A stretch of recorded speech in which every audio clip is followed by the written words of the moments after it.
This might be working. Or maybe not. I'm not really sure. Okay. Hopefully.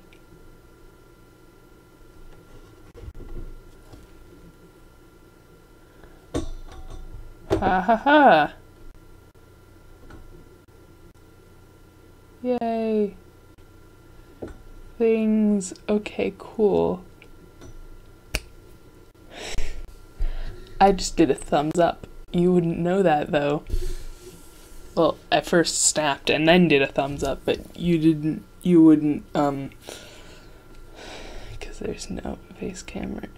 Okay, so I'm gonna draw things.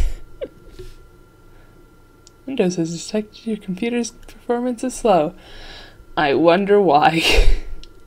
Okay, let's just see if we can maneuver something here. Okay, generate. Okay, 42 out of 42. Great, that's cool. Okay, so basically I guess I'm doing a live stream where I draw things. And so here, I probably should have prefaced this, but here I have a big long list of different art styles from different like shows and stuff of that nature.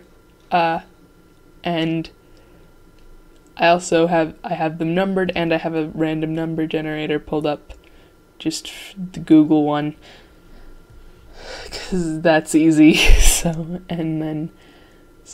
it randomly generated 42, which is the last one on the list, and it's the new Grump heads because I decided to throw those in there.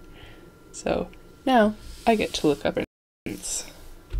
Let's see. This may have been poorly thought out. Good, I used 2 G's on accident. It's fine. Okay, open link a new tab. Open link a new tab. Let's see what, if anything, I can do here with this.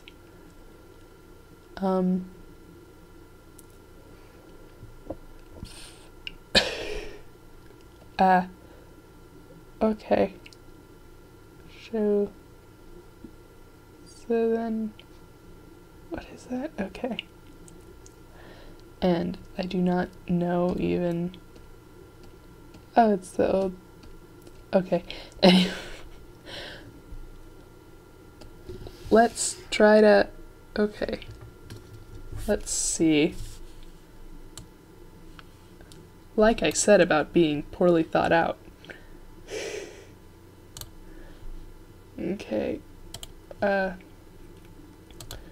image as, okay. I'll make a new folder. I will call it Blarg. Good. And we'll just save this here. We'll open up here. Go pictures, blah blah, how do we, what am I even doing with my life? There's that. And then we'll, so that we can have 2 up, we'll have this up over here. Right? That works. Okay. So, let's see what we can do with this. Even that's rather thin and hard to see. Maybe with the shapes of the, that'll work. Just a nice potatoey shape. I do not know what I'm doing, by the way, in case it was not already abundantly clear. Also, if I put in new Grump heads, then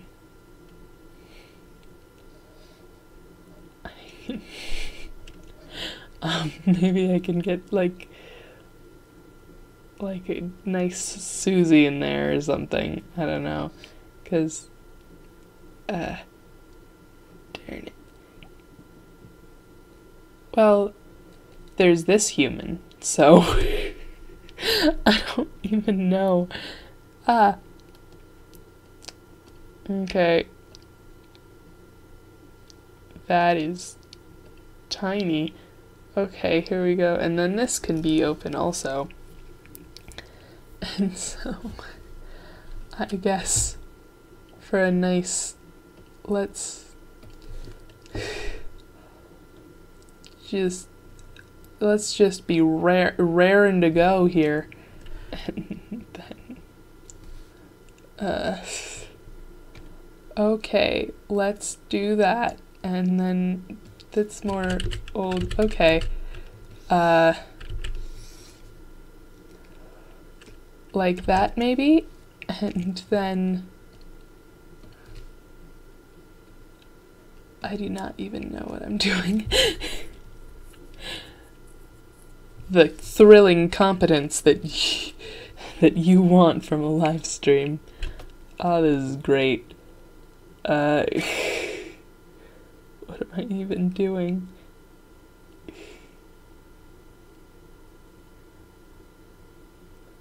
Well, okay, let's just get going with this here. So, I guess I'm drawing like me or something. Or something or other. I don't even really know. So, I have hair that's kind of like hair. See how prepared I am? So very prepared. This is great. But, like, maybe like something like this.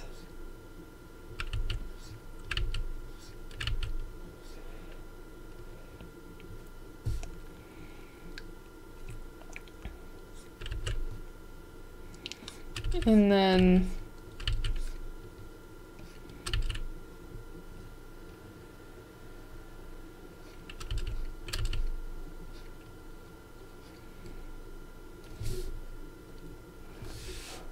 like, kind of like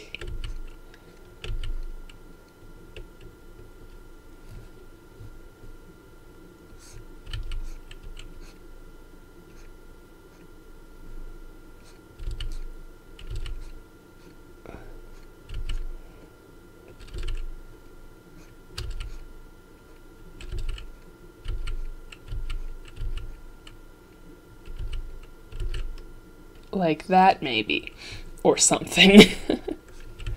Okay, so maybe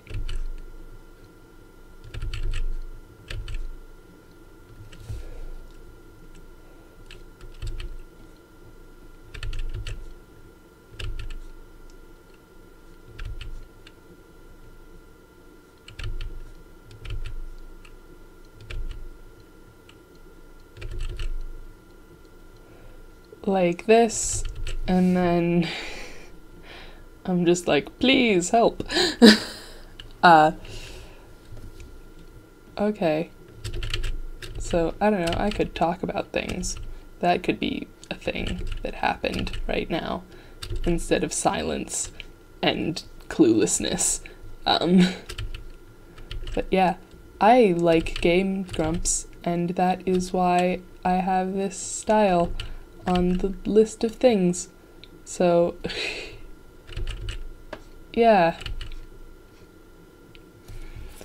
That maybe looks kind of okay-ish. But like, if I'm gonna, the eraser's tiny. So, like, but not that. And instead, better. Just better. Nothing specific about that, really, just better. And then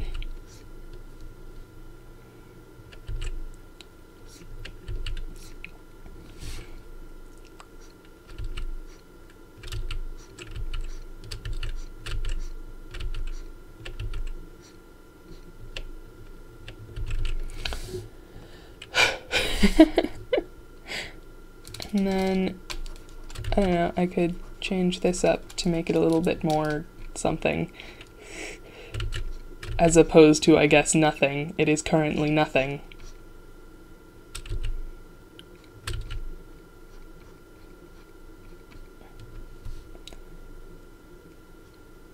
I suppose. But, and then, okay. That is something, which is better than nothing. Pretty secure in the idea that something is in fact better than nothing. Other than that, I'm pretty uncertain about everything, but do know that something is better than nothing. So, and then I will just steal this person. I don't remember who this is. She was on Guest Grumps at some point, but I do not remember what person this was, so I'll just kind of steal this hair coiffiness.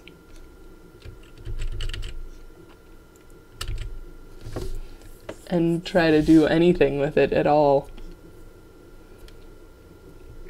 Okay. This may have been a terrible idea.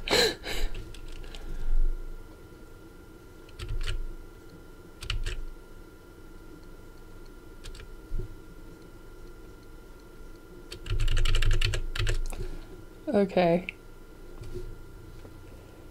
And then I'll just copy and paste. Cool.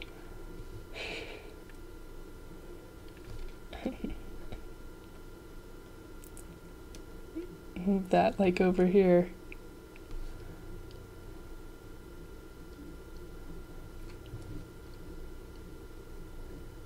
This.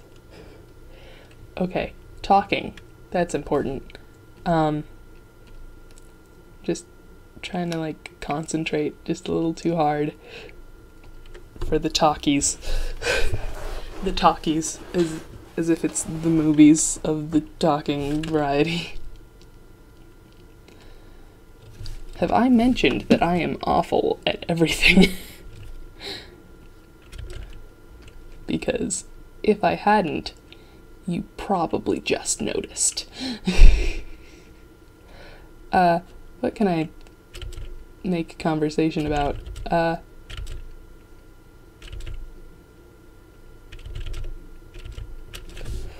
Okay, specific style of... Goddamn. Okay, and then I guess I could, like...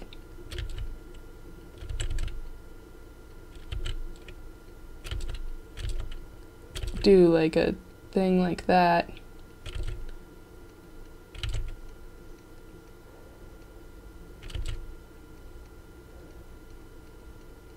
And then... this is shaping up. I'm not gonna say nicely because I don't think that's accurate, but it is shaping up to be something. Kind of. Almost. But not really even. And then there's that.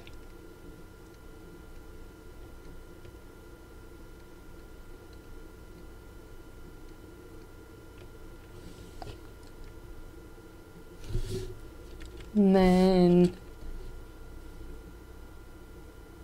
I guess that's on the same layer as the hair now. And then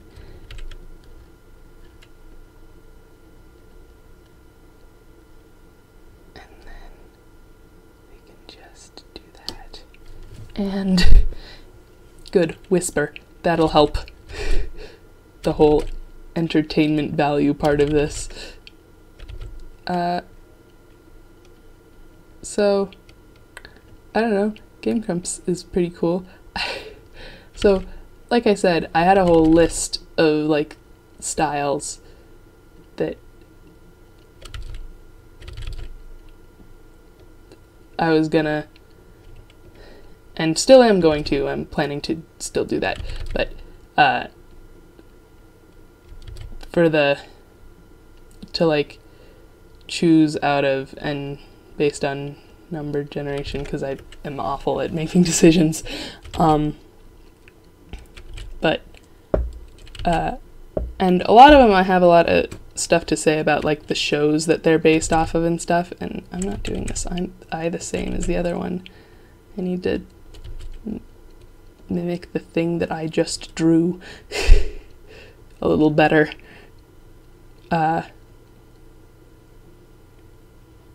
And but I have a lot to say about a lot of the things, but this one not so much. I think that it's a really cool looking style. The relatively new Grump heads. I really like it.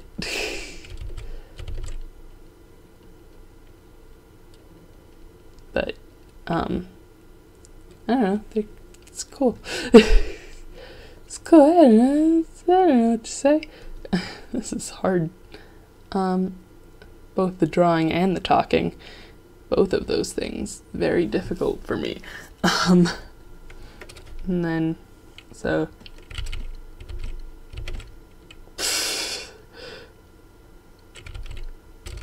I like that mouth.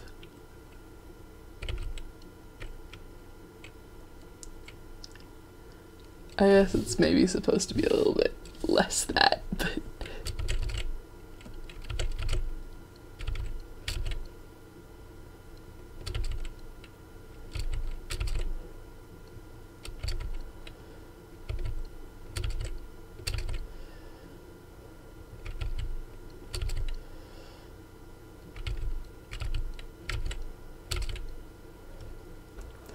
okay.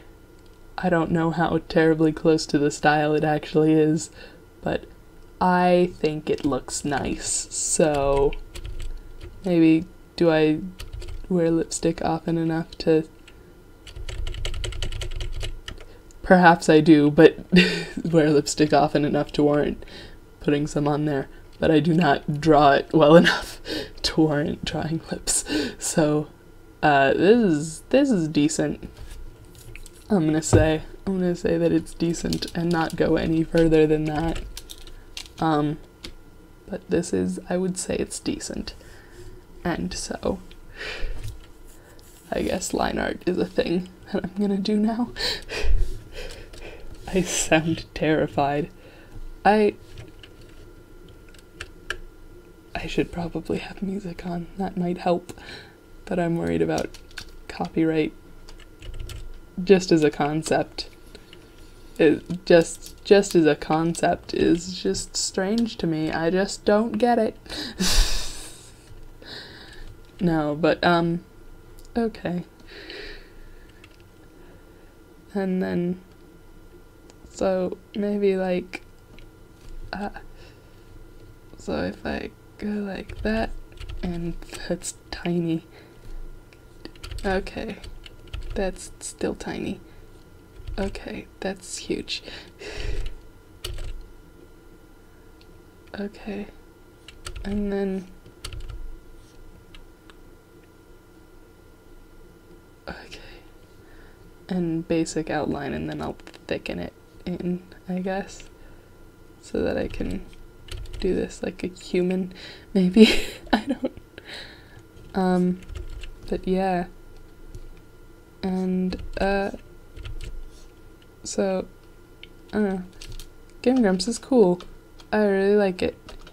Danny's awesome. Yay.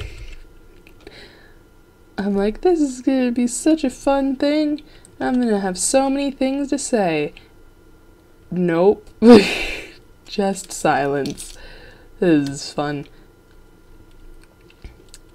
But I keep saying this, even though it's not, I'm not being silent, I just am talking less than I feel like I should, and therefore, I'm like, it's like I'm silent. The wording on that one was a kicker for me for some reason. Ah, it's like I'm silent or something. Ah, it's so scary. Okay.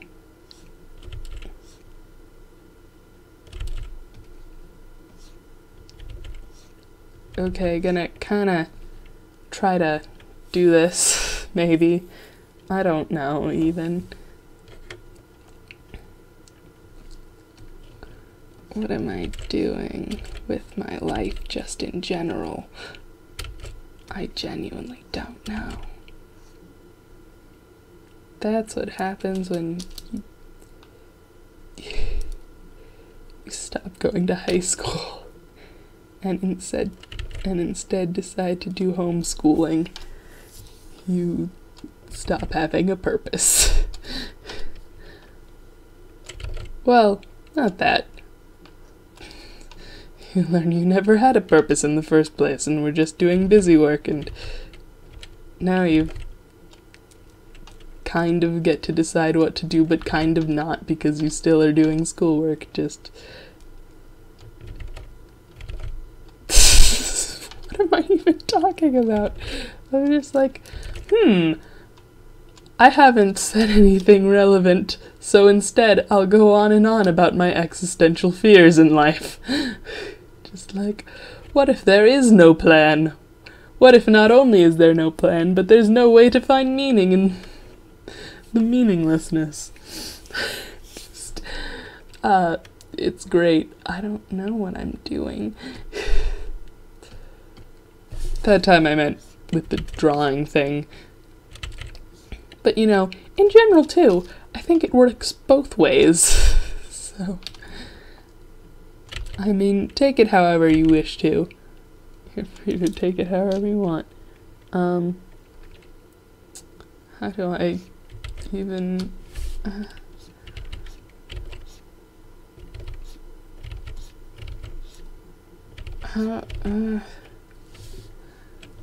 okay. I'm trying so hard to very little avail. Oops. I hit the mic, which is not a thing one should do when they're trying to do things effectively.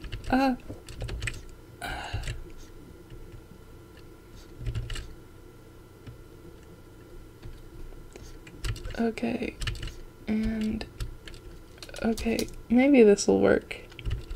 It won't, but I can if I can lie to myself for just a little bit longer, maybe we can all pretend that it will. So, yeah, I'm doing this because I'm not super great at replicating styles. Not super great at it. Subpar. Let's call it that. Subpar. But yeah. So, how do I even get... how do I go about, like, maybe if, like, it's just similar enough to like a style that I would usually do that it's hard to, like, because if it was super different, like in other, I don't know, there's like parts of it that are similar and there are inconvenient parts to be the similar parts based on what I'm good at, like, doing and stuff. This is happening. Not much else I can say about it. Just happening. Okay. So,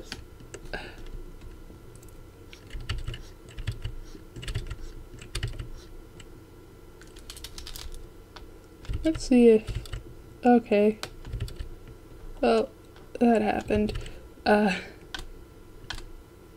Yeah, that's maybe a thing that happens in this style. It's not a thing that happens in this style, but I Yep. Anyways. And okay, let's try to, and also, okay, so maybe if I flip this over, it'll be easier to do this part. Oop.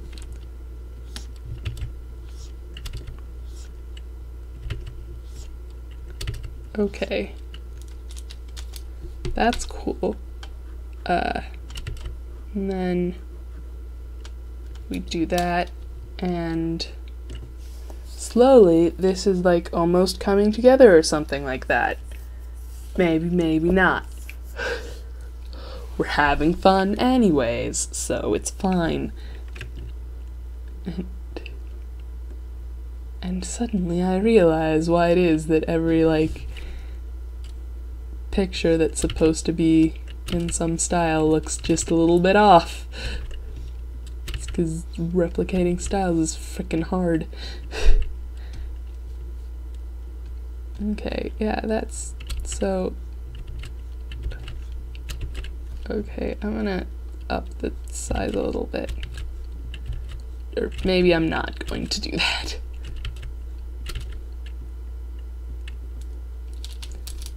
Okay. Okay, Danny boy.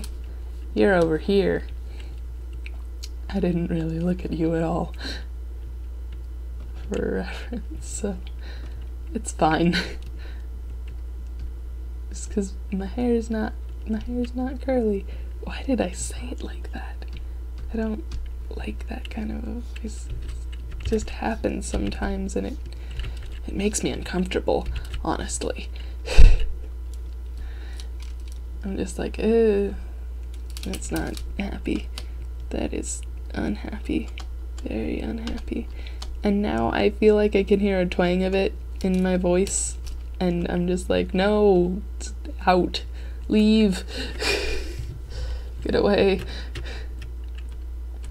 from me. Stupid twang of, like, westerny something.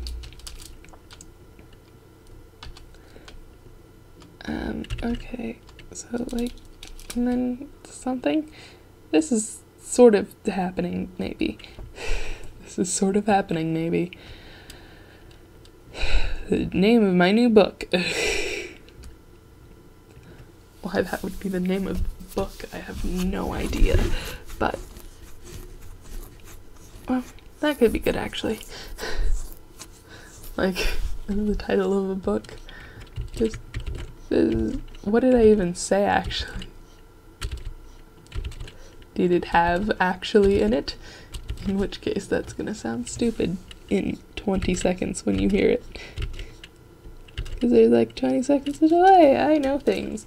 Bum ba-da, bum ba-dum bum bum bum bum ba-da, bum ba-da, bum ba-da, bum ba-da, bum ba-da, ba-da, okay. So yeah, let's do something real quick here. And hopefully this won't have repercussions. Okay, let me see if I can. Okay, sorry about this. I just want to, okay, change audio, not trying to. Okay, no audio from screen capture. So then, when I go in here, and nope, that's not it, and just play a random.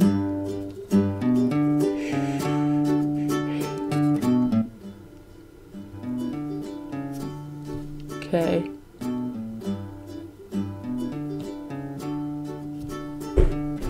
Let's see if, yeah, there's no way really to, but okay, so hopefully that's okay, maybe, I don't really know, but now there's music at least.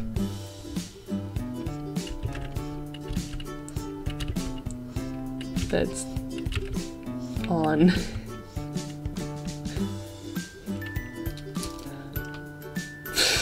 Yep, this. For some reason, I don't even know what's happening.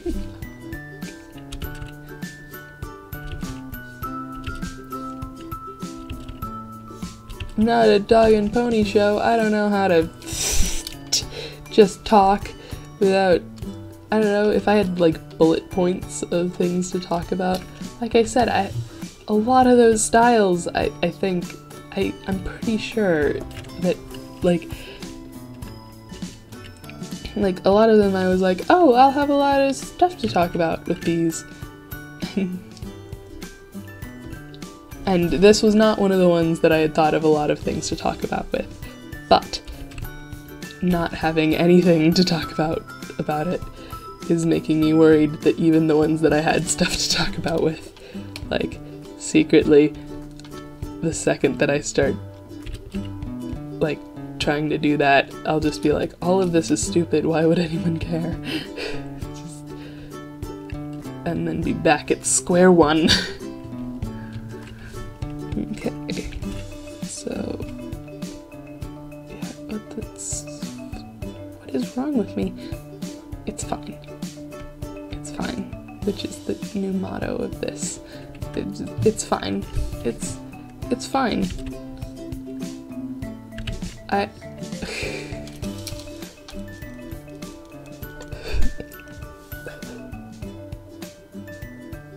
just had like a tiny burp that somehow caught me off guard. I don't know why. It was like microscopic. If a burp can be microscopic, does that make sense? Like at all? Like even a little bit. Just a little bit. All it needs is just a little bit of sense. And it'll be fine, but if it doesn't make any, then we might be in trouble. I don't know why that would be the reason. Said a thing about her burps that didn't make sense. It just that's really what took down the stream. This is just the internet just decides to implode because of that. Well, specifically my internet. Not sure why anyone else's would.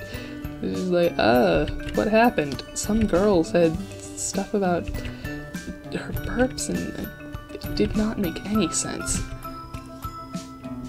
Why are you telling me this? It made the internet go out completely. Just everywhere. Really.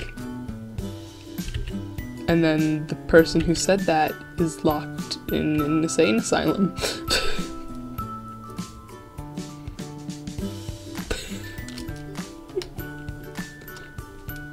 So this is what happens when I try to talk while thinking about other things. Okay. Rescue Randalls really make me randy.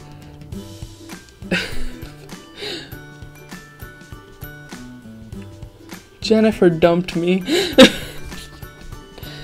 That is how out of things I am to say. Out of things to say I am. It's fine. Let's just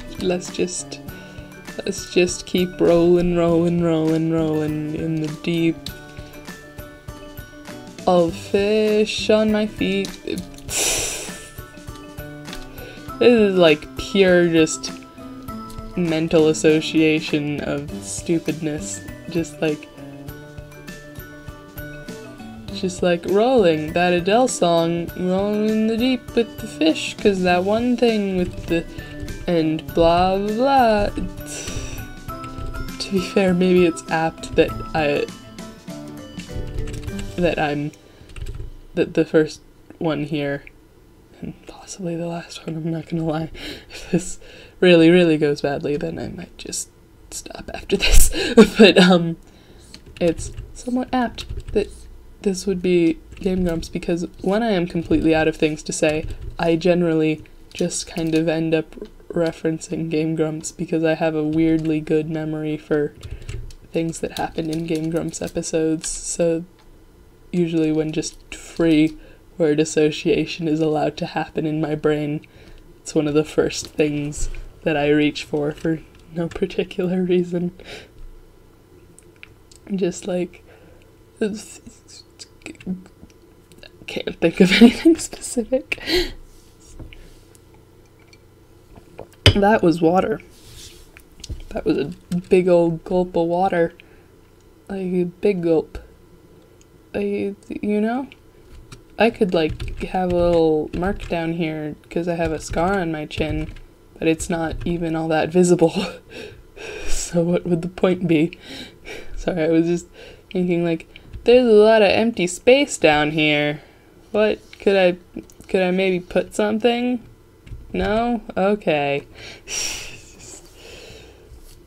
Okay, let's maybe do something. Yes, let's. That actually sounds like a great idea. I'm fairly sure that hasn't happened yet during this whole entire thing. Okay.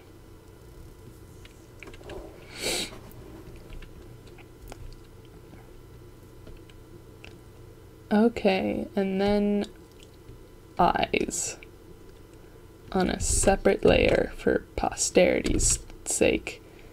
Why posterity's sake? I don't know.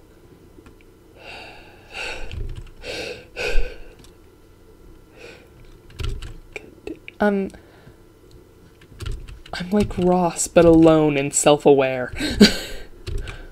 Which is not good. Just not a good feeling. To be Ross, but know it.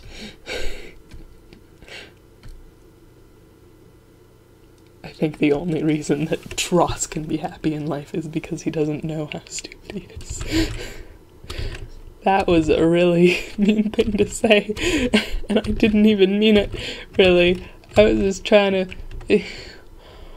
Why is it that sometimes when I'm like, oh, I'll try to be funny, the first thing I reach for is being mean? It's so not okay with me, the person doing it.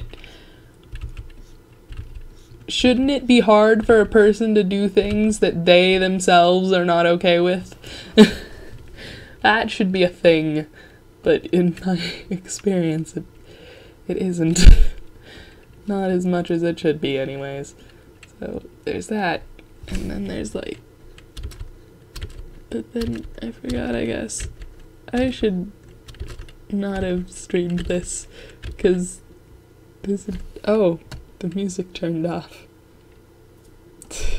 But go to the library. Okay, music. Here we go.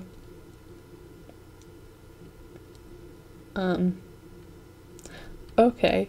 I'm going to play some songs by the band Broughton. It's the band that It's-A-Me Milio, or Miles Wheeler, is in. I'm just gonna do that because it's better than the practically nothing that I've been doing so far. Okay, good.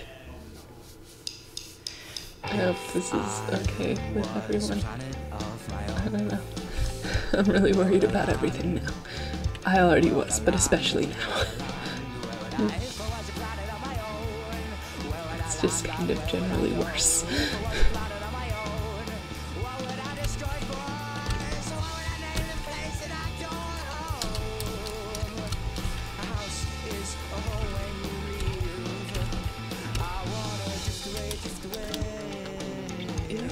And then,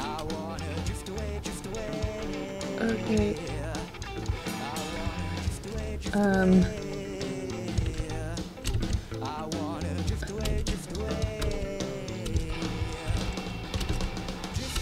so, the music that is playing right now that you may or may not be able to hear very well because I turned it down a lot out of worry, but, like,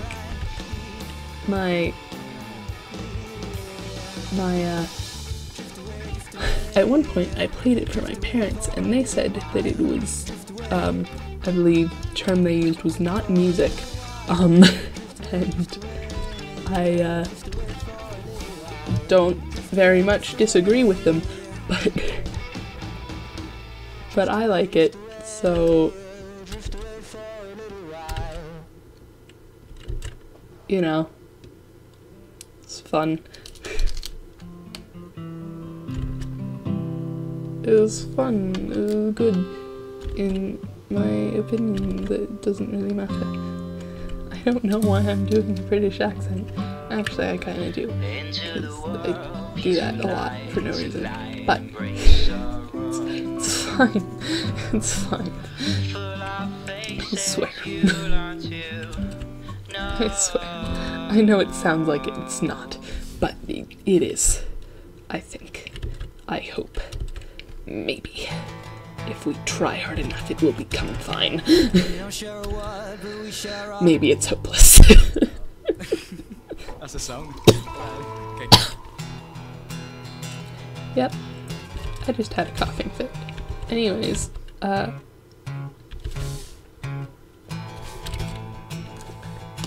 we share one. We share homes. But what counts? Why does it hurt?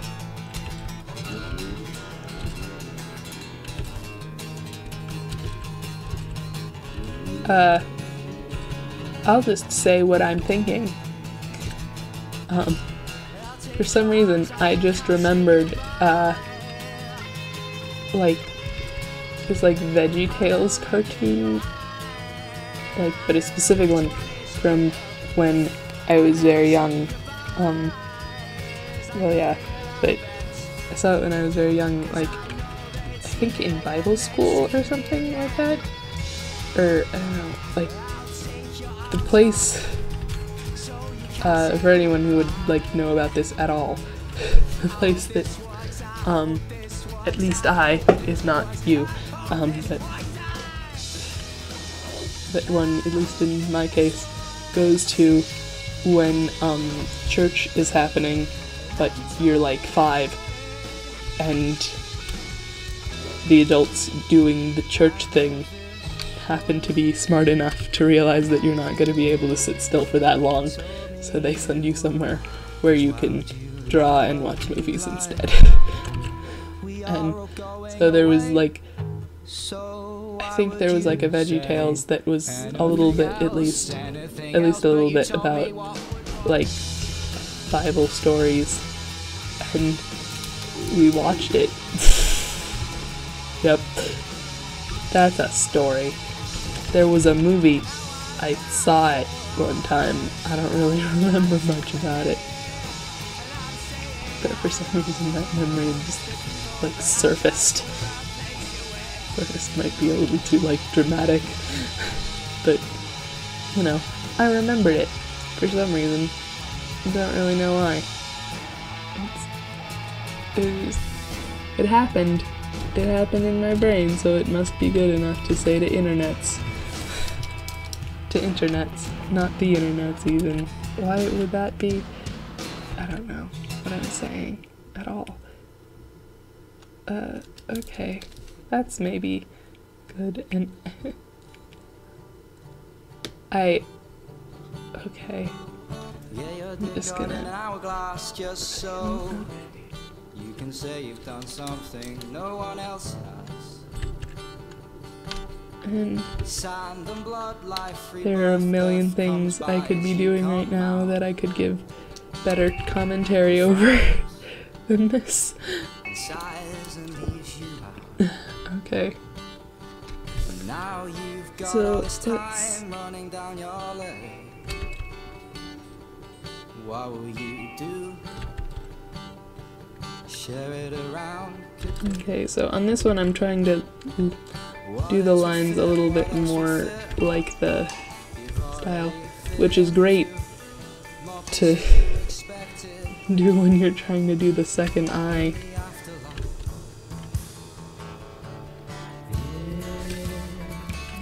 That always helps when you do the two eyes with a different methodology. Okay, and then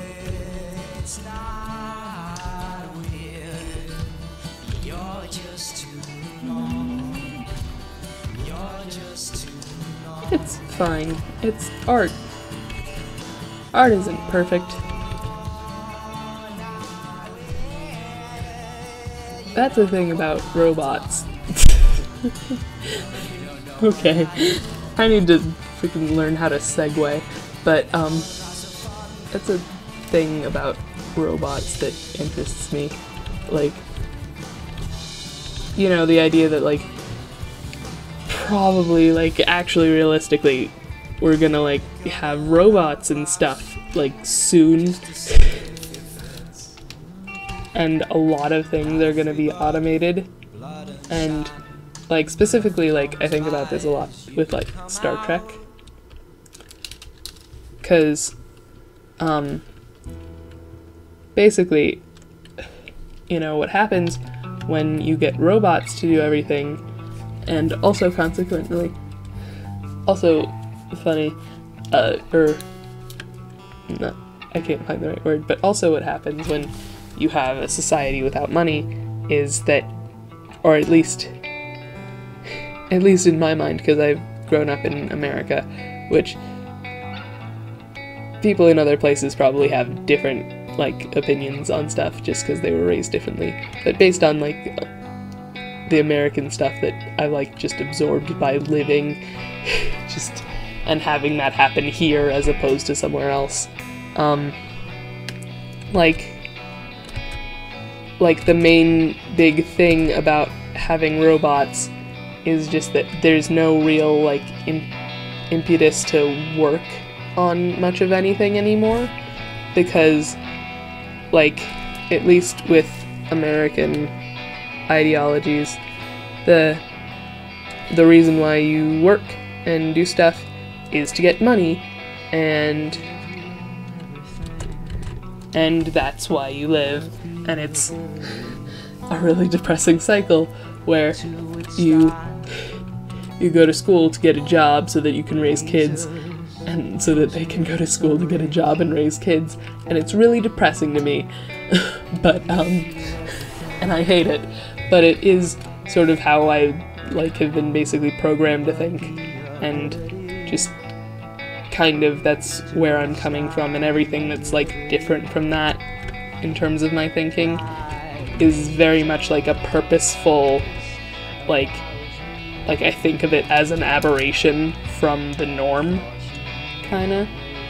So, coming from that, the interesting thing about, like, like, Star Trek and stuff, and, like, the idea of having a society either with robots or without money or both, or having both of those things, is that then there's no longer very much of a motivation to, like, have a job, which is, like, kind of paramount culturally in America, at least.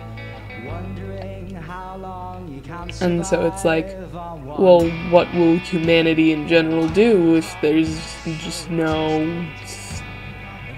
no real point to having, like, a job and stuff, which is the, like, important stuff about life, so-called, which I don't believe, but it is, like,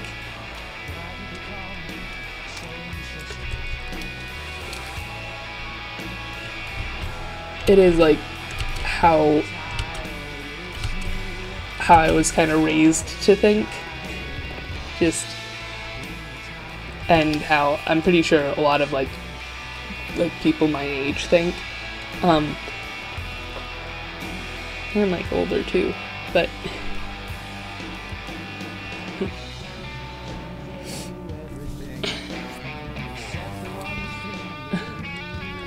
I don't know, what am I saying? But that's super interesting to me, like, 'cause, sorry, but in a moneyless or robot society, like, depending on which one it was, with, like, robots, then nobody has to work, because just, like, it's not required anymore. So, like you could, like, want to get a job so that you could get money, but what would the point in having the job be, like, exist anyway, anyways, because, like, the reason that the job exists in the first place is because other people need whatever service it's providing. Like, sorry, like, I don't know, like, the reason that accountants exist is because people need accountants because they need them to handle their money. And I guess that one, if there was still money, that one's not the best one to start out with. But, like, what are all the things I can think of to do with money? Like, or like bakers, you know? But wait, that one doesn't... So, I don't know. The reason that the reason there are janitors is because, you know, people, like, just in the process of existing, just make things dirty, and so they need to get cleaned up anyways. So one day some dude was just like, hey, I'll clean up your stuff for you if you give me money. And the other person that they were talking to was just like, sure, I'll give you money so that I don't have to do it myself. And that's how we got janitors, maybe. But you get the point. And, like, but with robots, like, the robots will do it. So there's no, like, need for there to be a whole bunch of stuff like that.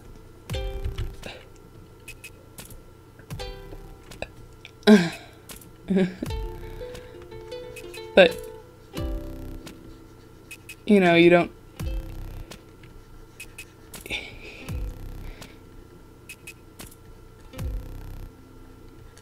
You don't need it because the robots will do it. So, sorry, again, I'm just having gassiness.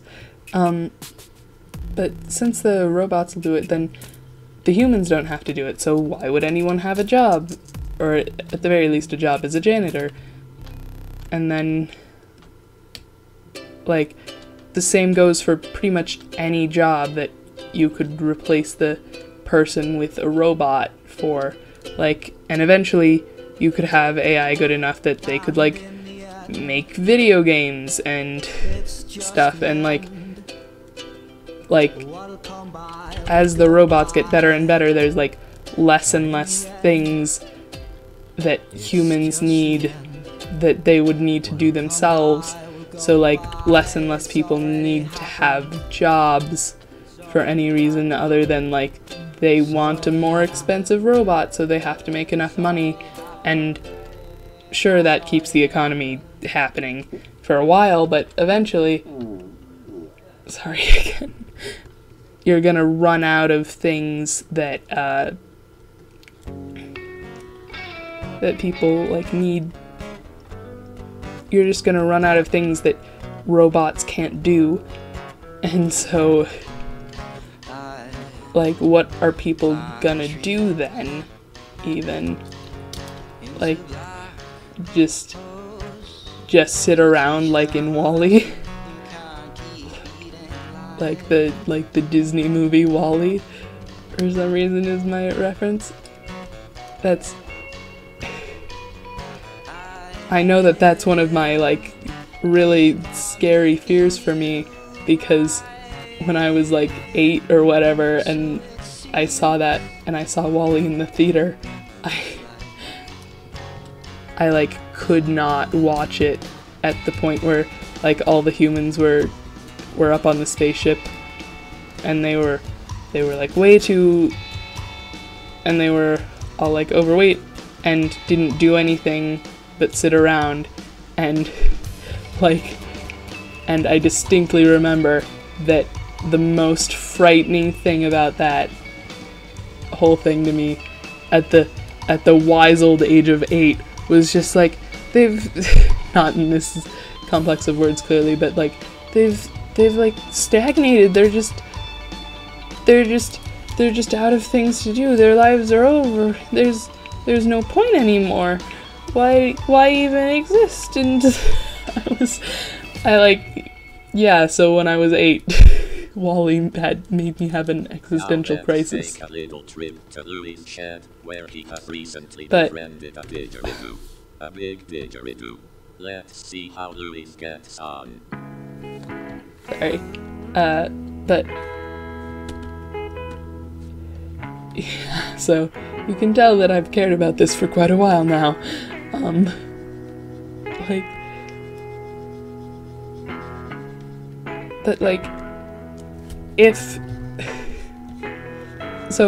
If robots can do everything, then nobody needs a job anymore. So what do people do all day anymore? Like, once there are robots even, is it just over? Just humanity's over now, we just sit around, like in Wall-E. I hope not, that's terrifying to me, and has been since I was 8, as I just established, but,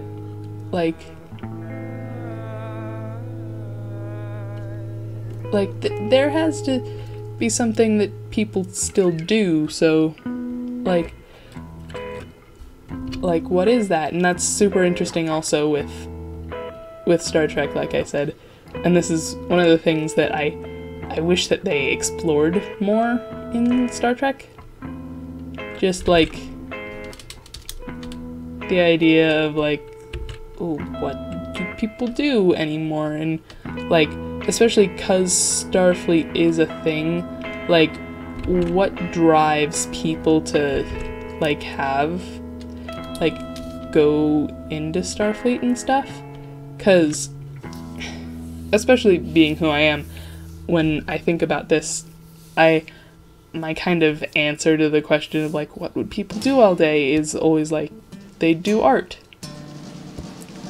'Cause, at this point, I feel like a lot of people who would be great artists, the reason that they don't do it is just 'cause, it's not, even if they, could, it's not seen as financially viable, so they're just, even if they could make it, were they to, try to, it's very easy to just be sure, what I'd want to do is, do art for a living, but that's clearly not gonna happen. So I have to choose something else. I have to be a janitor or go into accounting or some other job that's a better example of something that people do. But if there's robots doing everything, then there's no real, excuse anymore other than, well, I suppose there would be the excuse of, now I can just watch Netflix actually all the time because I don't need a job. But,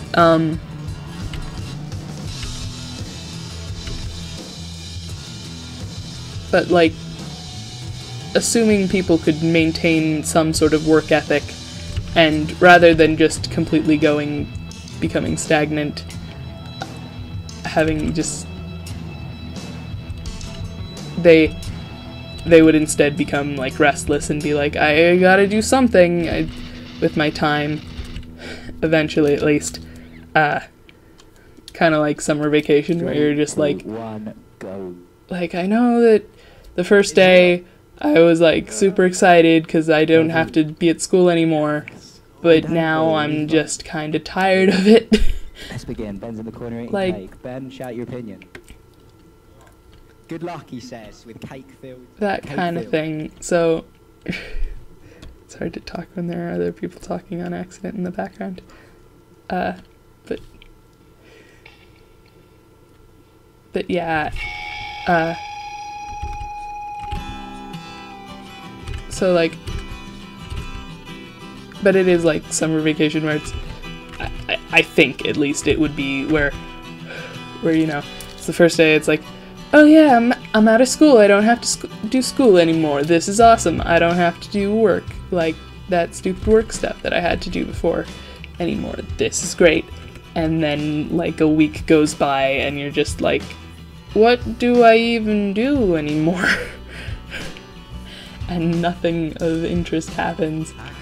And hopefully, after, at most, like, a generation that just kind of didn't do anything interesting, really, because robots did everything for them. Like, after that, like, people, I like to think that people would just be like, well, I mean, if I had grown up in 2017, I would have been like, doing art isn't viable, but since I don't need what I do with my life to be viable, I just need it to be interesting and feel worthwhile, then, well, I guess I can do art and just like follow my heart about what to do, and finances won't matter or come into it, and it won't have to impact my survival. Just like in any like real like super basic way of like, I might die if this doesn't work out, just in like a like higher levels of Maslow's hierarchy of needs kind of way of like, if this doesn't work out, my self-esteem's shot, but at least I can live, that kind of thing. So but yeah, that's what I think, and because of that being how I think about that particular thing, it's super interesting to think about like Star Trek and like why in that show people go into Starfleet at all, because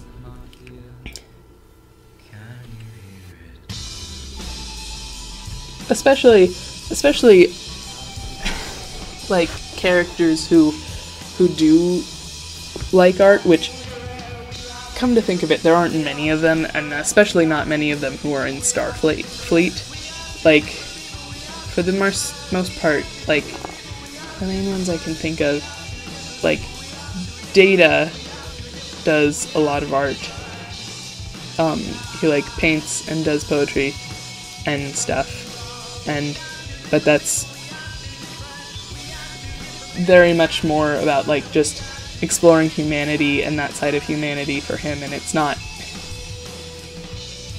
takes a really long time for it to even a little bit become about, like, just artistic expression. And so, like, so it makes sense that he would choose to go in Starfleet, even though he likes to do art a lot. And then, like, another character I can think of who, and then, like, the Doctor, from Voyager, but he literally didn't have a choice. It's not just, like, Data who's, like,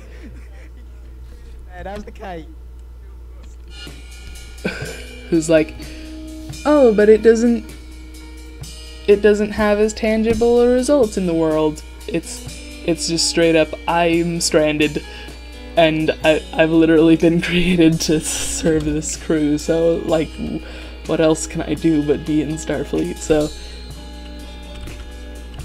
I guess that wouldn't be, so,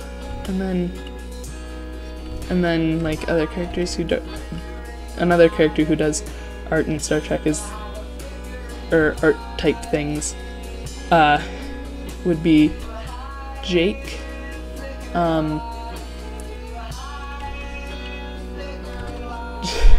from Deep Space Nine, Commander's / Captain Sisko's son, but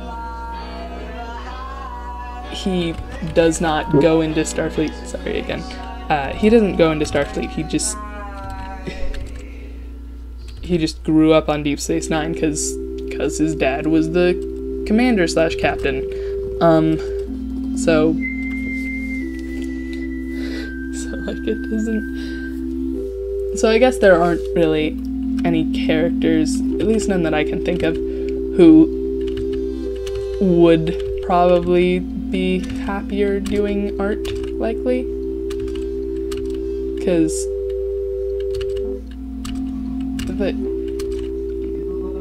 like, especially, like, I don't know why this is who I'm thinking of, but, like Deanna Troi, I'm super curious, like, why, when you could do anything, there's no, like, but I need to make money, there's none of that.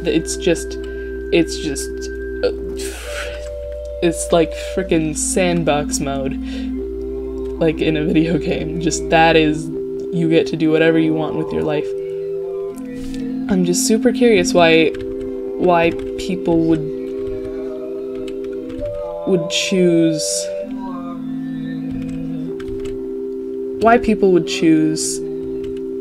Starfleet, which is despite mostly being about like exploration and stuff, is also fairly militaristic and just like to a point where like,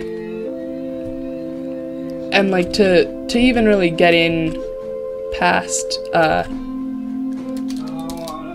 and to get into Starfleet you need to go through the academy and stuff, and like, why choose that? Why choose that when everything's so much more open? And another interesting thing, come to think of it, is like why like school still seems to be like fairly similar to how it is like now. Like pretty obviously it's the reason, like the actual reason is because just that was not at the forefront of anyone's mind when making Star Trek. It was a lot of things are super interesting and well thought out, but the school system is not one of them.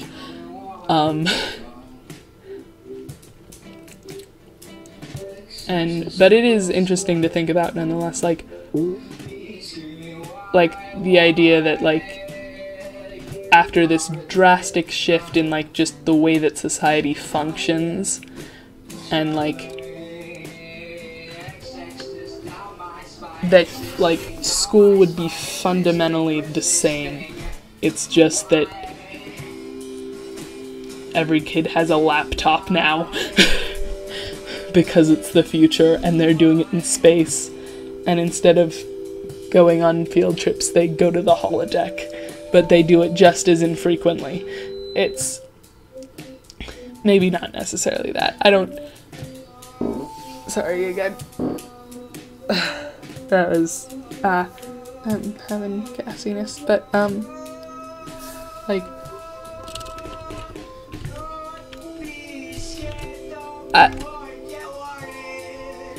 I don't focus super much on, like, what... I'm having a lot of trouble getting this out, but I don't focus too much, like, whenever I do watch Star Trek. Like, I don't really focus too much on the school system and, like, every single frickin' classroom scene, so I'm no, like, expert or anything on that. There probably is someone who is, but, like, I am not them, but it's just super interesting to me that would be how it would work in a depiction of the future, because, like, a thing that's just super interesting to me is, like, the idea of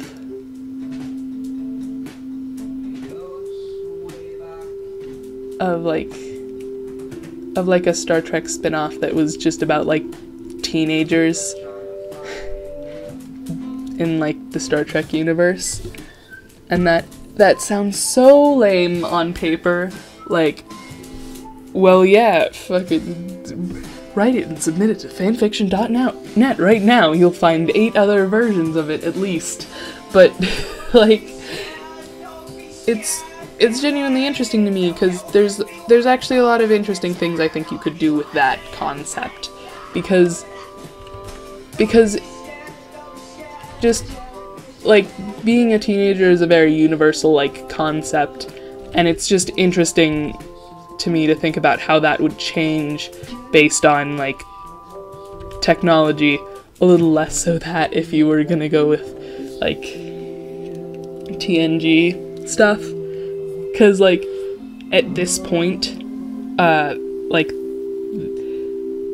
there are 3 things in the Star Trek universe that we don't have in our universe. Like, or I guess there's 4. I guess there's quite a few, but like the really big things I guess we don't have, but most of the smaller stuff that like we totally have it now. Like, sure, we don't have replicators, we don't have holodecks, we don't have warp drive, clearly, and we do not have transporters. But other than transporters and warp drive, like, we may not have replicators, but we have 3D printers, which, although it's not as, like, advanced as a replicator is, it's like a definite stepping stone to that. It's one of those things that you look at and go like, I guess we're not actually that far off, really, when you think about it. So, like, and like VR is getting better and all this stuff, so and like, I don't remember who said it, but there was like a joke about how when, it might have been like Neil deGrasse Tyson even, but like when he watched Star Trek as a kid, or it might not be him, but when somebody like watched Star Trek when they were younger, like the TOS, the original series, like they were like, okay, warp drive, yeah, we might have that eventually. And like, you know, food replicators, yeah, I get that, maybe that could happen. Spaceships, yeah, all that stuff, like, that like makes sense. It's probably not super soon or anything, but we might have that. But doors that open when you walk in front of them? No frickin' way. And now they're like every Target that they have those, and like to get into every Target and Walmart or whatever friggin' store, and like it's like not even unusual to come by. It's just like, yeah, that's how doors work most of the time when it's not like a house or anything. When like a lot of people are expected to go into a building, like, yeah, that's the kind of door that you use. And I don't know, but there's a lot of stuff like that. Like in TNG, instead of having buttons and switches on to control the ship and stuff, they had big touchscreen panels. Oh my god, I am certain that it did not actually happen, but I thought I just saw Aaron blink. And it freaked me out. I was like, wait, what? He's alive. He's alive. Yeah, back to what I was talking about, and not, rather than hallucinations. But, you know,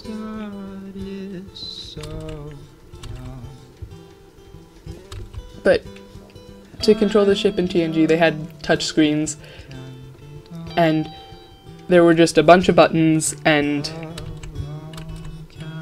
but they were touchscreen, so and stuff, and like we have better than that now. Like the way, like there's a lot of stuff, like if you go online and like look up Star Trek stuff, you'll probably at some point while scrolling find a thing that's like talking about like iPads, they predicted them in Star Trek, haha, funny joke. But what's especially like interesting and funny to me is that like the quote-unquote iPads that they had in Star Trek are nowhere near as cool as iPads. They're like my Kindle that I got years ago that is not very good and is like one of the stupider Kindles. Like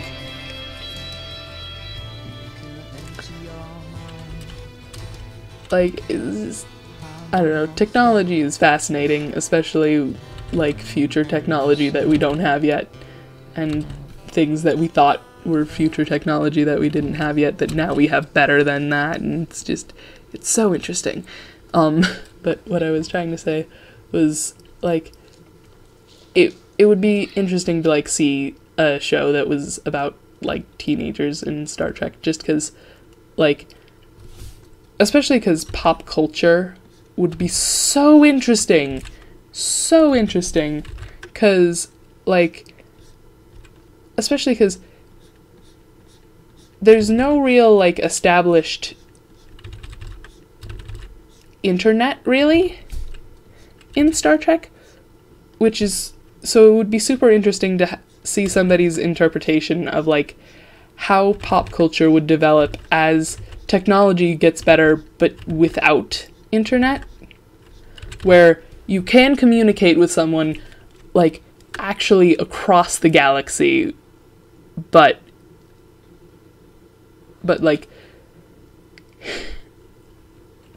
it's not like a natural extension of the world that we live in, because when you do that, you're not doing it through Twitter or non-copyright Twitter copy that isn't copyright, but it's totally Twitter. Like, you're just doing that through like just like, I want to say cyberspace, and then I think of Cyber Chase, the kids cartoon, and I can't think of what it's actually called, but you like, you can FaceTime people, but Skype would be the more well-known, like, referenceable thing, but you can pretty much Skype people, but there's no, like, Twitter thing, so it's like, different, fundamentally different than our world is at this point, because, like, I hesitate to say things like the world would be fundamentally different without Twitter, but I'm pretty sure it's true at this point, just because, like, dude, like, on a near daily basis, people are worried about what the president of the country I live in said on Twitter, and, like, that is a thing in itself, but he's weird, so, like, even if you don't count him because he's an idiot, like, it might have been even, like, a year ago at this point, but a while ago, like, I saw, like, in my Twitter feed, somebody who I follow had liked a tweet by the Dalai Lama, and I was just like, whoa, whoa, like, you're not supposed to see, like, that's not a person who you're supposed to see a tweet by. That shouldn't happen, but it was a cool tweet, but that's just a weird, like, format just to think about in general, just like at the point where spiritual leaders of, like, actual religions, I think that's what he is. I'm horribly not informed about this, but still, you get my point. At the point when some, like, where that is the kind of person who is using Twitter, in addition to all the idiots who you expect to use Twitter. Not that Twitter's, like, a platform for idiots or anything, but you get my point. Like, if that is the kind of person who happens to also be using Twitter alongside the people you would expect to, like, then, I don't know, I feel like it's a pretty, like, if he's bandwagoned at this point, I feel like everyone probably has, to the point where they know about it, at least. So,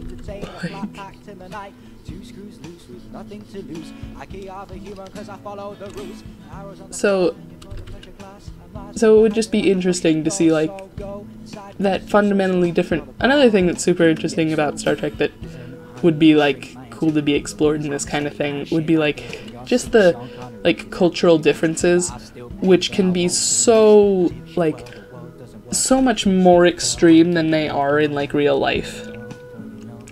Just because, like, it's not a person who grew up in a different country. They grew up on a different planet. They, like, growing up and physiologically, they may be, like, built to handle, like, different gravity than you.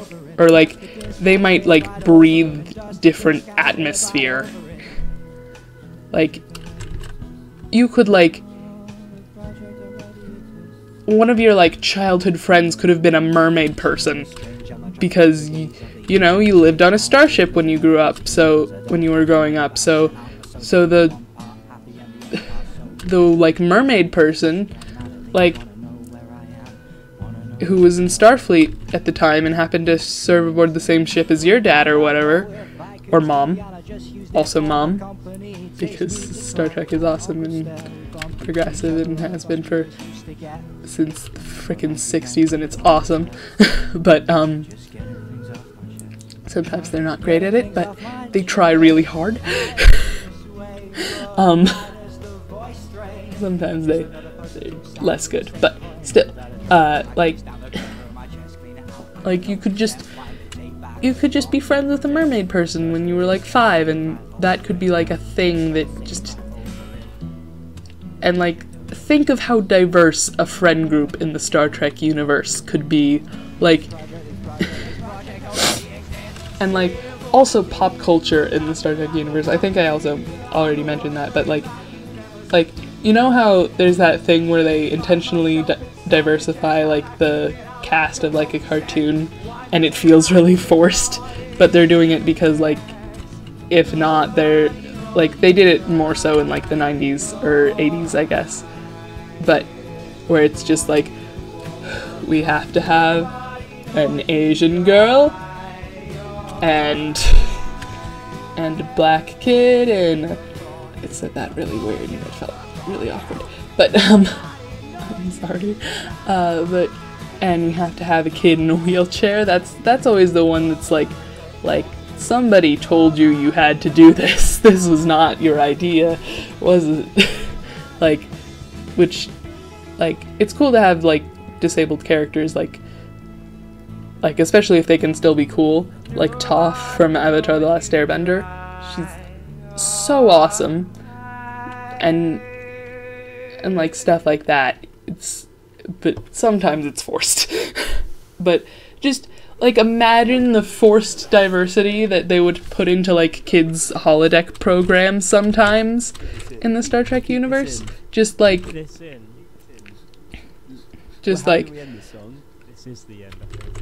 my publisher said that I had to add some more diversity, so now, instead of them all being human or whatever, I have to have a Vulcan friend, and a shapeshifter friend, and a Betazoid friend, and a non-humanoid friend, and an android friend, and, like, just so much of, and just, like, it wouldn't, like, the color variety wouldn't be a grayscale, but in tan. It would be, like, literally, like, it'd be like, now we have to have a kid with pink skin, and one with, like, blue,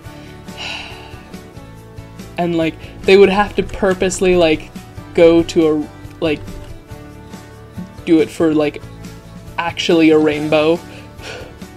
Like, okay, so this kid is this race, and therefore they have forest green skin, and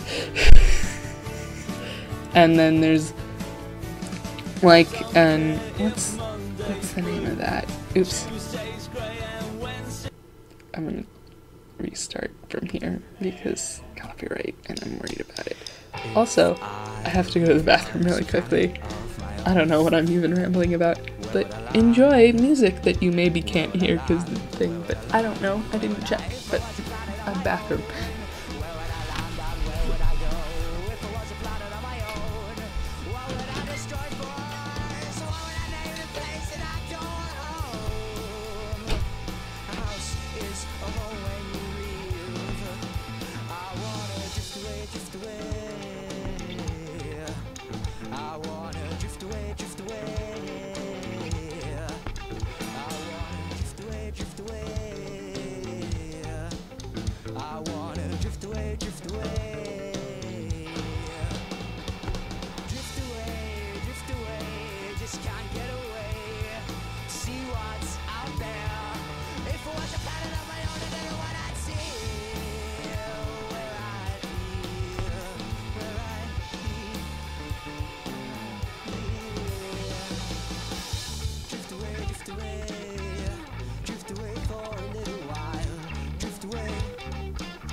Drift away for a little while.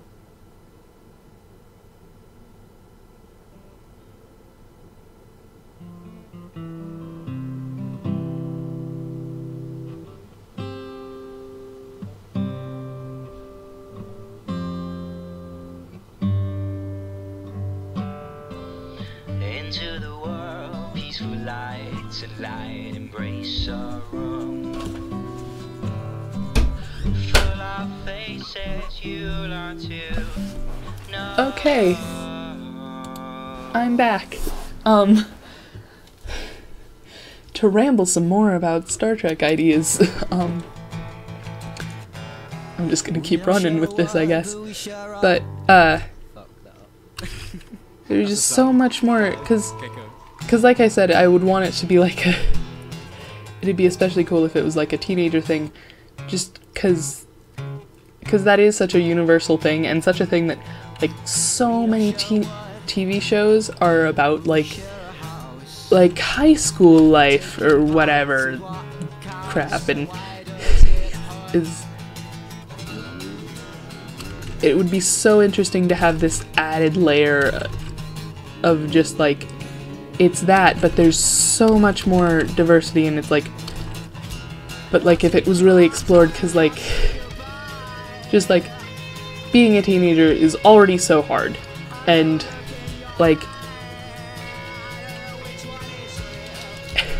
not to be like, oh, I work so hard to just live right now, because I am a teenager, but there's already a lot of stuff that just, like, puberty is difficult.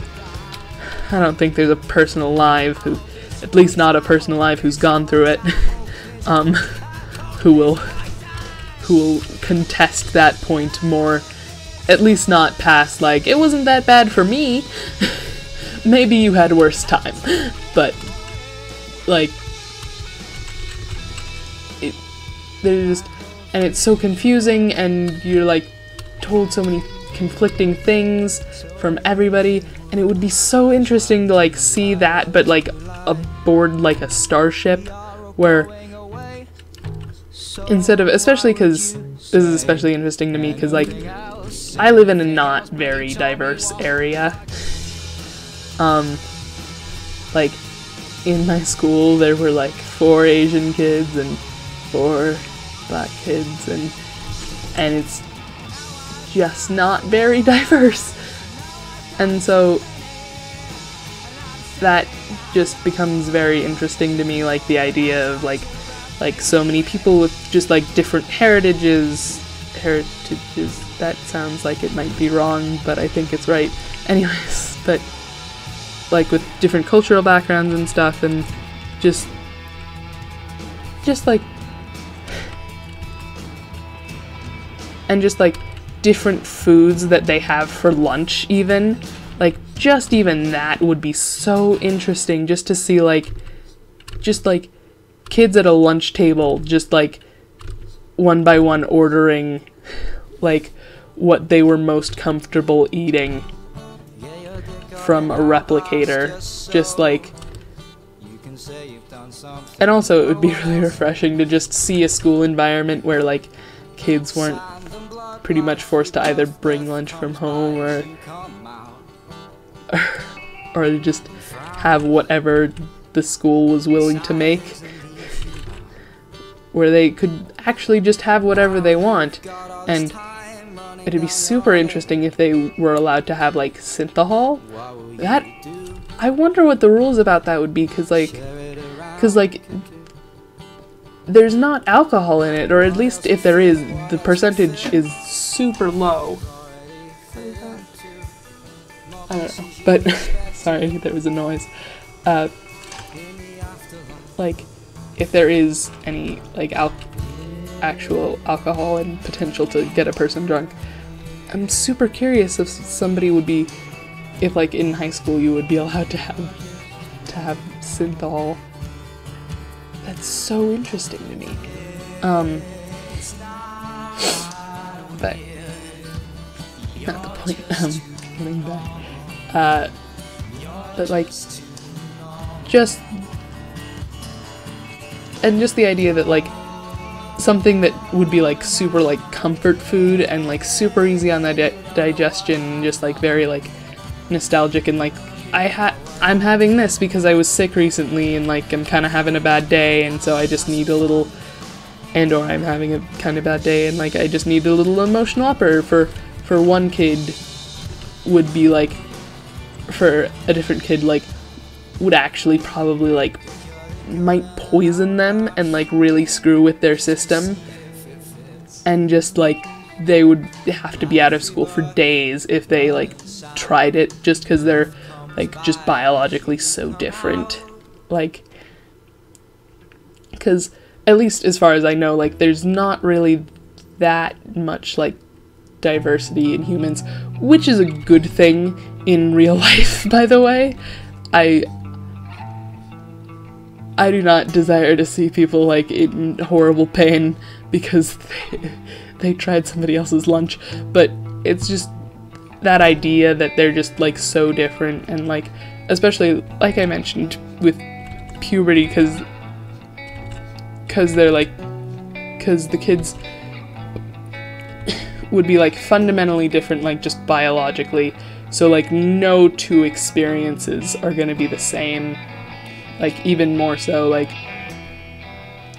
there's already kind of just, to an extent, that happening just in life with puberty, because just everybody is different, but it would just be so much more pronounced. Like, the difference between, like, Vulcan puberty and, I'm trying to think of it, and, like, Ferengi puberty would be so, like, it'd be so interesting to kind of explore that and just be like, and like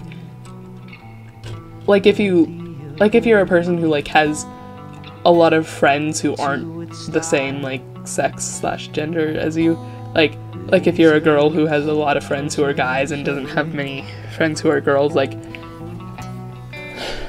you ask one of your friends who's a guy, like, is this normal? And their answer has to be like, I don't know, because they're a guy, so they're like having very different things happen to them, and you can't ask them about, like, is it normal that I no longer fit in my bra? And, like, they're gonna be like, I don't have a bra, and stuff like that.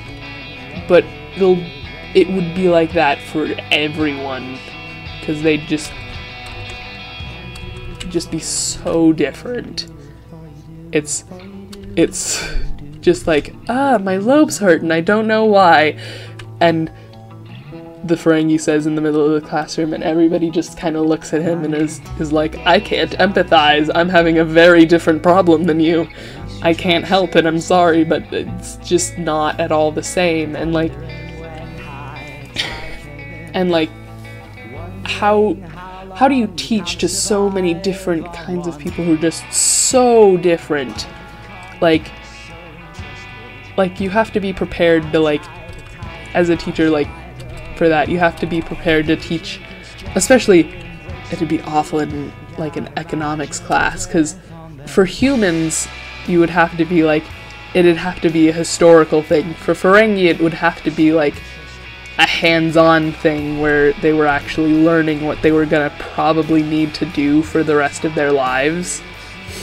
And, like, for like, Andorians, it would be something different that they needed to be taught about that, and it would be so interesting, because and, like, every historical event would have, like,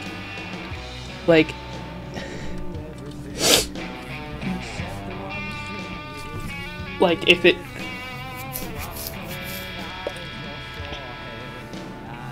sorry, I had a weird thing with my stuff, sorry, but,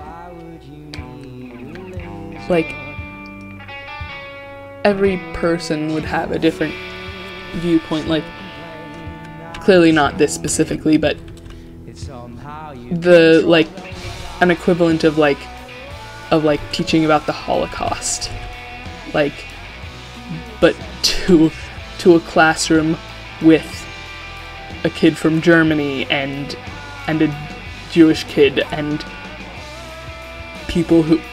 kids from cultures on every side of that conflict of World War II, and just the second that you're like, okay, we're going to be learning about World War II and the Holocaust, every hand goes up and they're just like, I have a different viewpoint that my parents have told me about, because this is a big deal thing that I already kind of know about, but I still should learn more.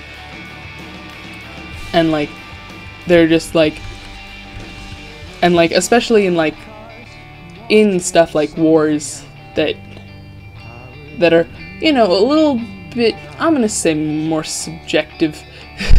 I don't know. Again, I live in America, so everything that I pretty much know is, like, very much driven by that. And anything that isn't, it's because I really, really tried hard to like, intentionally be like, okay, what's the not American perspective on this specific issue? So I don't have a very, but, see, this is why it's interesting. But, like, especially if there was, like, I don't know, this is a weird example, but, like, for some reason these are the only two Star Trek races I can think of. But if there was, like, at one point there had been a war between the Vulcans and the Ferengi, then how would a teacher teach that to a classroom with a bunch of different kids, including a bunch of races who culturally have different, like, viewpoints on war in general, plus you have at least one Vulcan and at least one Ferengi, so you have to either be like, so we're gonna talk about this war that your people lost, or like do that for the other kid, or like, because there's a lot of wars that, like, kind of coming out of them, each is gonna have, like, a different viewpoint on, like, what what did happen and what should have happened both. Like let's say that like the Vulcans won this war and it was like about, or let's see, and it was over like grain, let's say. It was over grain. I don't know. I'm just making stuff up to get a point across, but like the Vulcans won, and to the Vulcan kid, the Vulcan kid's gonna be like, yeah, we won and we should have. It was the logical conclusion to the war. That was good. And then the Ferengi kid's gonna whip his head around and be like, but no, your people were wrong. And like there might be actual like events that like just both kids are like, but no, my parents told me this. And it's gonna be, it would be so hard to teach for that. Like, and any like teacher who like does this kind of thing, because like they just teach in a diverse area where there are like kids from different cultures who happen to be on different sides of conflicts or anything like that. Just super like mad respect to you, because just how, because it's hard for me to explain to adults why like different kinds of crack are better. I couldn't imagine actually trying to do that and like not horribly offend either kid or their family. It's just so terrifying, but this is why it would be so interesting. It's so cool to me, like, just, and, like,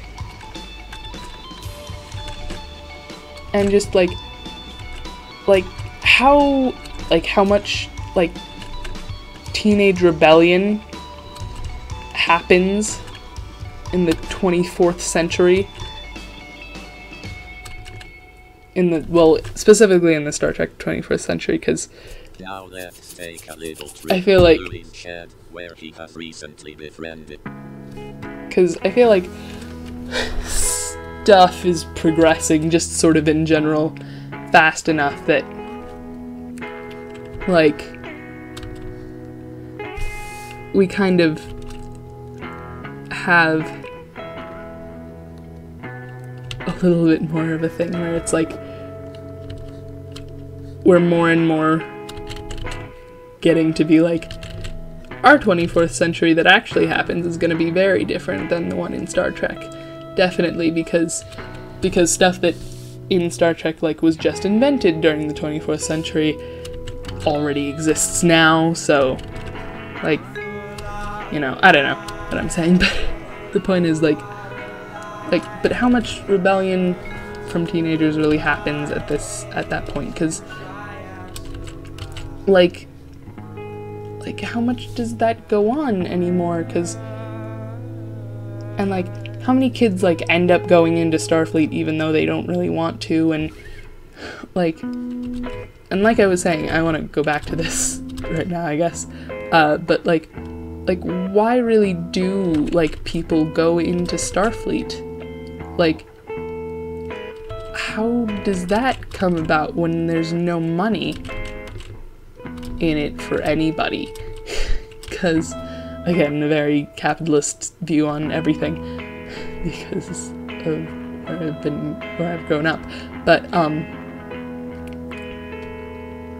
like, how do you like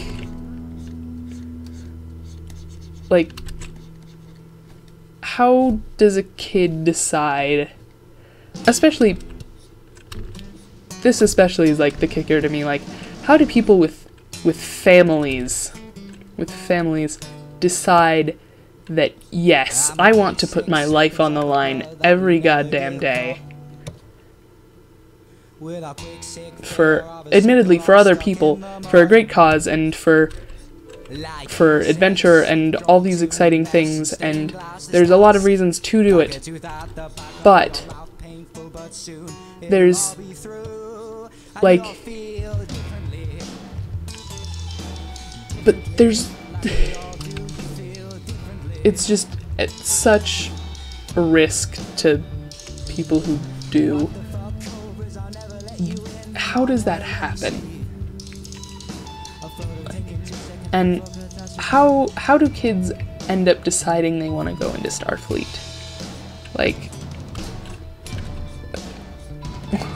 because a while ago I like watched a TED Talk that was kind of about like what jobs kids like say they want versus like what they actually want to do. And one of the things that it mentioned was that like a lot of kids say that they like want to be a doctor or a lawyer or an engineer, and those are the three main things that people like want to do as jobs. But like a lot of times like their reasoning isn't great. That's how I'm gonna put it.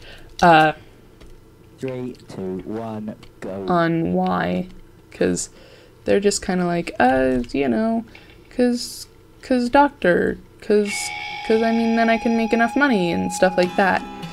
And you know, and another thing that I watched was the that anime show, the episode with Jerry Jewell. They talked about how J. Michael Tatum specifically, he's an anime voice actor, and he's awesome. But he talked about how a lot of people want to have what he called like big block letter careers, so that you can just sort of, I'm like starting to talk like him just because I'm referencing something that he said, but you can just sort of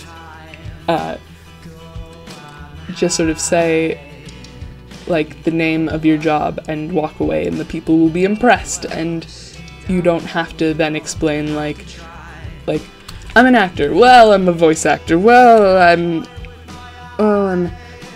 a dubbing for anime voice actor, and you don't have to like give further explanation, and it can just be like, I'm a doctor, and everybody's like, I know what that is, I understand that, and it impresses me. You don't have to keep working at this conversation just to explain what your job is to me so that I can understand and go, oh, that's interesting, or whatever little response I'm meant to have.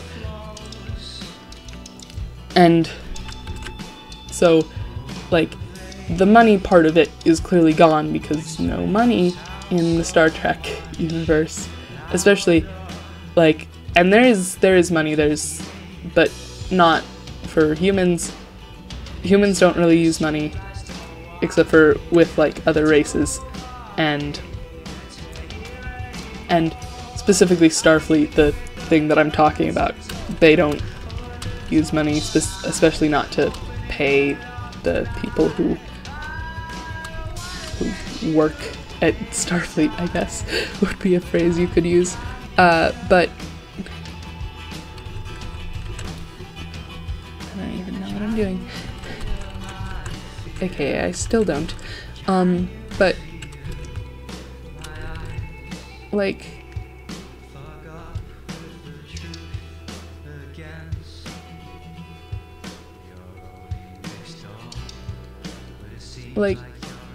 you know, a big reason that, like, a kid might be like, I want to work in Starfleet is because it is a big block letter career like, nobody who isn't actually, like, super genuinely interested or actually has that job is gonna ask any further question there. Like, the example from that anime show was like if you say, I'm a doctor, no one's gonna be like, what kind of doctor? Or like, I'm a lawyer, what kind of law do you practice? Oh, family, or anything like that. It's just, unless they actually are that, or like they're super interested in it for whatever reason, or they just genuinely actually care about you and what you're interested in, they're not gonna ask like, oh, going into like science or medical or what? You looking to be captain or just happy with a lower rank? What? You gonna go to the academy or just like enlist? Like, oh my god, I've done it again. There's And again. sorry. There's no further questions needed, just like, sorry. Just like, sorry, my mom just texted me a heart, and I don't know what is going on, but yeah, okay. But there's no further explanation needed for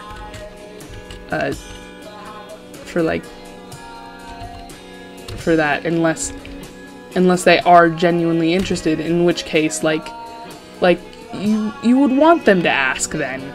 You want them to know, like, oh, I'm specifically thinking of like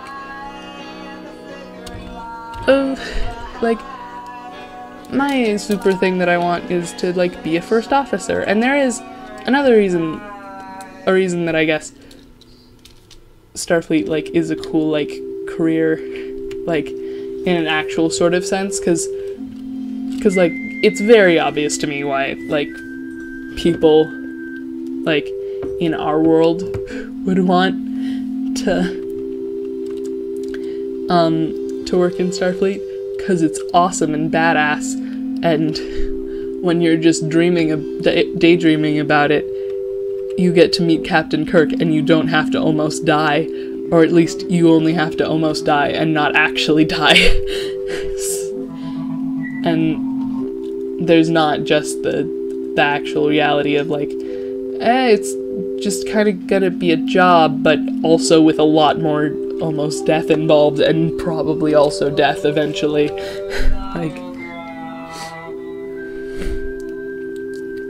like that's clearly why like a person like in our universe, I guess, would want to like be a Starfleet officer, but actually in like Star Trek it's harder to find a reason for that, because I don't know, what am I saying? Sorry, I got distracted. But there just has to be more of a reason, because like you're actually risking your life, and that's actually how you're going to spend your life. That's actually going to be your entire, like, not entire, but that is going to be like a big part of your contribution to like society as a whole and stuff. And it's not just this minuscule like little part of your existence where sometimes I write Star Trek fanfiction and it's fun for me. It's actually like, this is my job. This is where I have met most of my friends, if not all of them. And like, 'cause that's also another interesting thing, like just to me, especially as a person who like, I don't have a lot of friends, because I used to have a few good friends, which is all I really feel like I need, because like I am an introverted person who doesn't, and I don't want 50,000 friends, or even like, I don't even need 10, I need like 3, but at the moment I have fairly close to 0, because I used to go to school like a normal person, but I decided to instead do homeschooling because I just was having a lot of problems with actually going to the physical building and being around the actual people, a lot of which are very annoying and such, and it's just that for a couple of reasons, between the fact that I'm very bad at, like, communicating, like keeping in touch with people, just because I get nervous about that sort of thing, and I'm like, what if they actually hate me whenever I try to do that? And it's just very hard for me, and I also and because of that, I allow myself to just sort of forget about it for long periods of time. But also because just at the time I didn't have very many friends, because the friend group that I had, I guess would be how I would pronounce that, but that I'd had was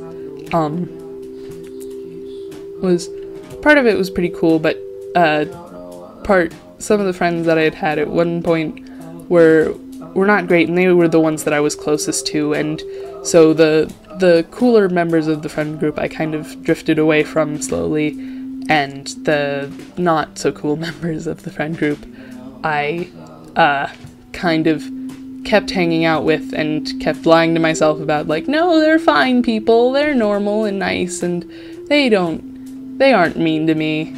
And then I realized they often were being mean to me, and so I was just like, I think I'm gonna stop being friends with these people. So I, like, don't have any friends at this point that I would super consider, like, anything like that. At least not that I'm able to hang out with very often or anything. So I'm kind of at a point where I'm like, how do you make friends? I should probably figure that out. Also, it just interests me because it just, you know, when you're trying to figure out how to do something, it becomes interesting to you, just the minutia of how to do it, that makes it so that it's interesting to me how, like, if you did, like how a person's life would go if they were in Starfleet. Like, they would start out, they would, like after, like, normal school, like high school, or whatever the Star Trek equivalent would be. I'm not sure if they would call it high school or just maybe school. I don't remember anything specific, so we're gonna just call it high school. But after high school, you go to the academy, and then maybe you make some friends there. Maybe you don't. Hopefully you do. I don't know. But, you know, you make some friends there, and so those people are from Starfleet, and then you just happen to meet them before they were, like, full-fledged, really, in Starfleet people. And then, you know, and then you get your job, and then, more so than in, like, normal life, because in, like, in real life, like, now, not everyone you know from work, because you still, like, go to dinner, you can still, like, sometimes your friends who you already have will, like, set you up with somebody to, like, meet on, like, a date, and you could end up either actually as romantic partners or as, like, just be like, oh, but you're actually cool, so let's just be friends, because I'm not actually interested in that way, but you're still a cool person, or, like, something like that. But, like, you still have a life outside your job. Like, that still is a world that exists. But that doesn't happen when your job is on a spaceship. There aren't a lot of just gonna say this, there aren't a lot of there straight up aren't a lot of astronauts, especially not ones that actually, like, would have their entire, like, job, the entire time that they have a job as an astronaut, like, be actually in space. But if there were astronauts who straight up were like, cool, I got the job, let's get in that rocket, and then they just were in space the entire time until they retired, like, sorry to break it to you, they would not meet a lot of people who were not also on that spaceship, or, like, on the International Space Station, or, like, of course, with Star Trek, you are, like, of course, visiting other planets, but you would literally never, other than shore leave, you would never have a chance to meet anyone to forge any kind of, like, friendly or romantic or any kind of relationship with who you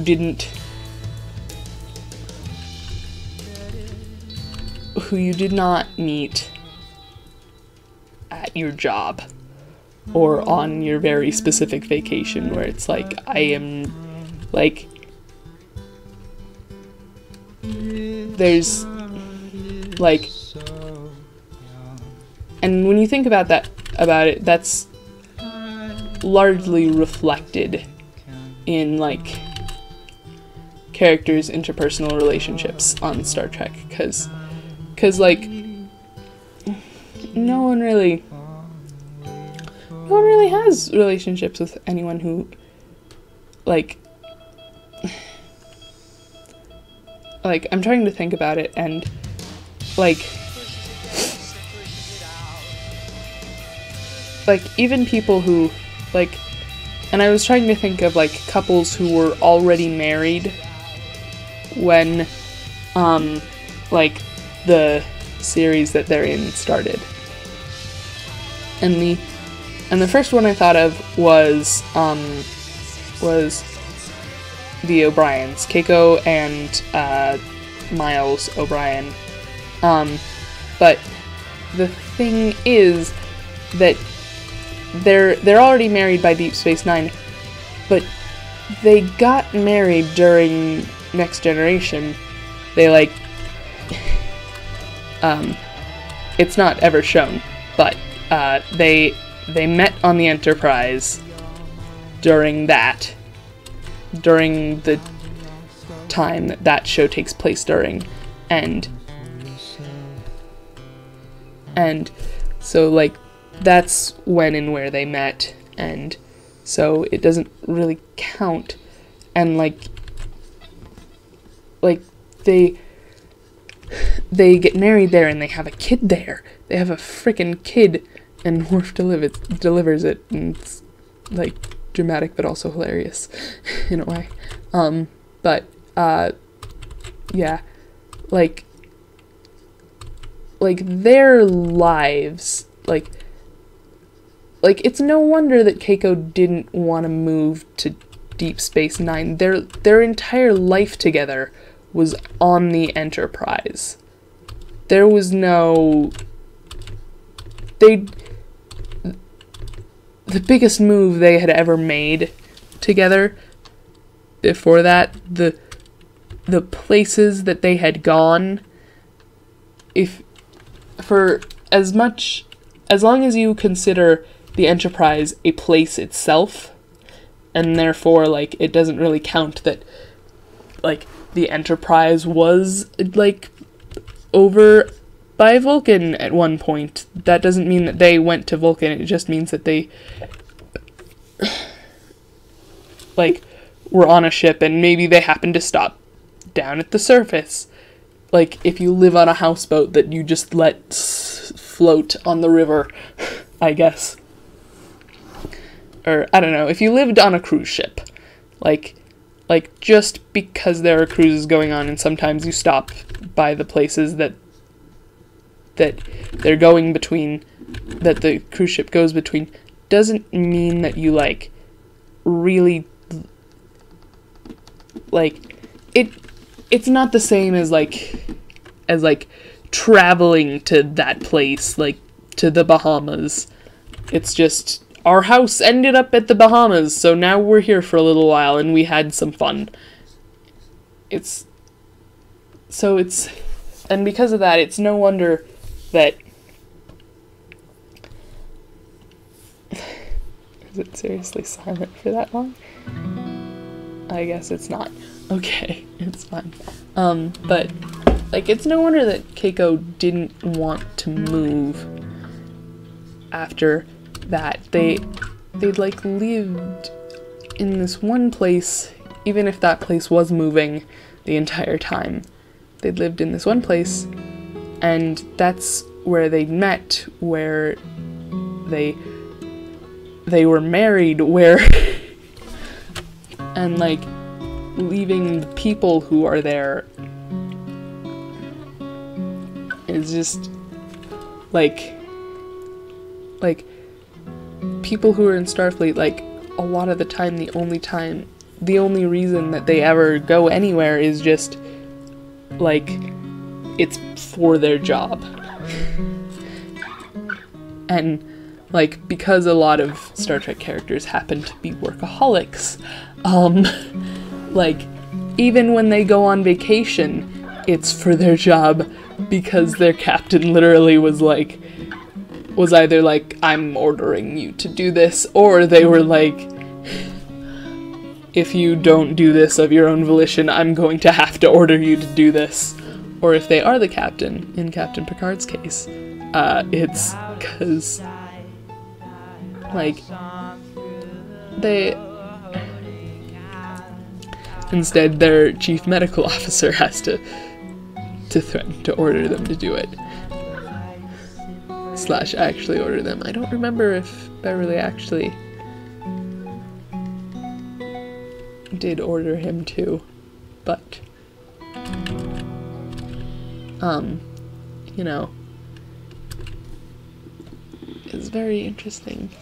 Star Trek is very interesting to talk about for me, just because I have watched it for so long, and so it's like one of those things that I've just been around for a long time, so, like, to talk about it, like, deeply, there's not, like, a lot of things that I have to learn, at least not a lot of innate things, I wouldn't say. Like, I made hot cocoa and it's completely cold now. Oh, that's depressing. Not depressing, but it is a little bit sad. Oh.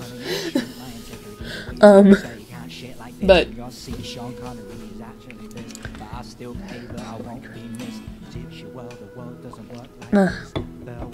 my throat is drying out. I wonder why. Maybe it's because I'm talking a lot, but most of the stuff about Star Trek I kind of already know, like, at least the gist, and it's more like anything that I don't know, it's more like, or it's more like that I can't remember it, or like I at least know enough that I could easily look it up. I at least a little bit, like, know where my blind spots are, so it's just very easy to talk about, like, and think about, like, kind of not critically, I wouldn't say, not that that isn't true, but that's not really what I'm talking about. Like, think about it in terms of, like, something that's, like, that I can, like, have ideas about, like, what more could be done with it, because I just know a lot better what has been done already than if I were to say, like, try to talk about this with, like, Lord of the Rings, which I've only watched the first movie in that trilogy, so, like, or, like, even, like, other shows that I like Steven Universe or something, where I love Steven Universe, but, like, I'll just put it this way. I've never had a point where I like super obsessed over Steven Universe and I didn't like grow up with it. I love it. It's great, and there's a lot of cool things about it to me. But I just have a lot. I've had also a lot shorter time to stew on my talking points. And the super interesting thing to me about Star Trek, or at least my relationship to it, is that, well, one of the super interesting things, there are a lot of them to me, but one of them is that, like, I was a very different person, like, the first time that I saw Star Trek. And fairly recently, actually, I rewatched a bunch of the episodes, not all of them, because some of them I skipped either because I don't like them, or for other reasons, just because they're like uncomfortable to me for whatever reason, or just because they're kind of boring. Keep this in. Keep this in. Keep this in. Or a couple of them because they're like scary in a weird sort of way. But and a lot of like the two-parters I skip, because one of my favorite things about Star Trek is actually, like, I'd say my two favorite things are the character interactions and just the ideological, like, exploration of the future-ness stuff, which is interesting because, like I said, I was a very different person the first time I watched Star Trek, and so, like, it's one of a couple shows that that I watched when I was much younger, and it was awesome to me then, and then later coming back to it when I was a little bit older and more, I'm gonna use the word mature, even though I don't really think it's, because, I don't know, there's people I know who I consider mature who would find the same things, who like the kind of things that I liked about Star Trek, about the shows that they like. And I wouldn't consider them immature at all, but it's just, for me, just in my development, I was less far along than I am now, I would say, and very tangibly so. But, like, in, like, other shows that are like this for me are like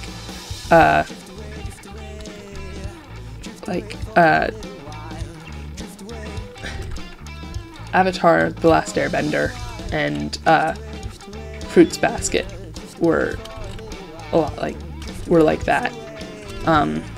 Which, when I originally liked them, I liked them primarily for their humor, which is great and is actually awesome.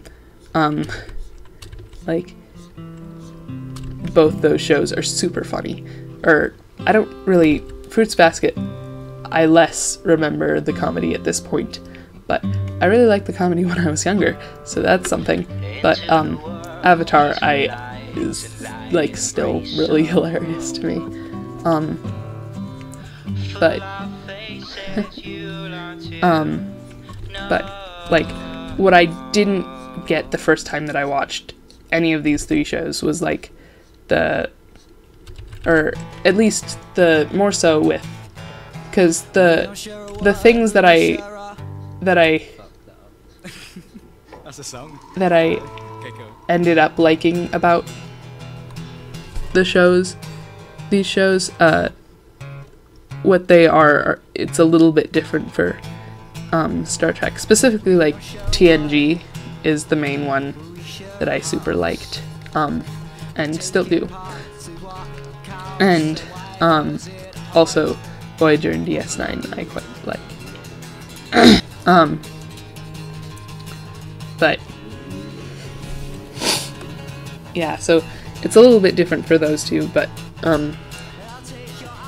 for those two, it's a little bit different for the Star Trek shows than for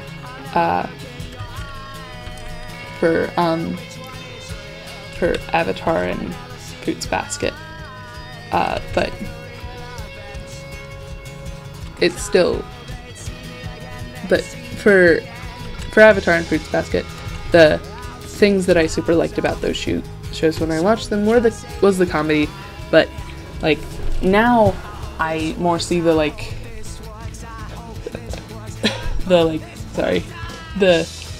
dramatic and emotional stuff, and like a lot of like character driven just awesomeness, like in like Avatar just has super solid like character arcs, and they're awesome, and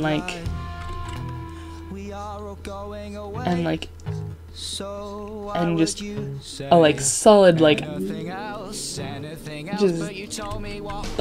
just everything is so cool. Just so great, like, and just the characters are very like real, but and that's super awesome. The thing about Fruits Basket that I really like is the emotional like messages, kind of, I guess. What would I call it? Like, it's just cool. That's so eloquent, but it's like in basically almost every episode has a, albeit maybe heavy-handed, like, again, nostalgia plays in with this one a fair bit probably, and all of these maybe, but each episode has a maybe heavy-handed but still very like cool like emotional message, and they often have like little speeches about what's important in life and stuff, and I really love that. They're really cool. Like in one of the episodes of Fruits Basket, the character Momiji, spoilers by the way, but it's probably okay. I don't know, but he talks about, because the premise of the show is basically that the Soma family is this big huge family, and they have a curse where each generation there'll be I believe like 11, or maybe it's not 11, like 13, maybe it's even 14 members who are cursed with the zodiac, meaning that they will turn into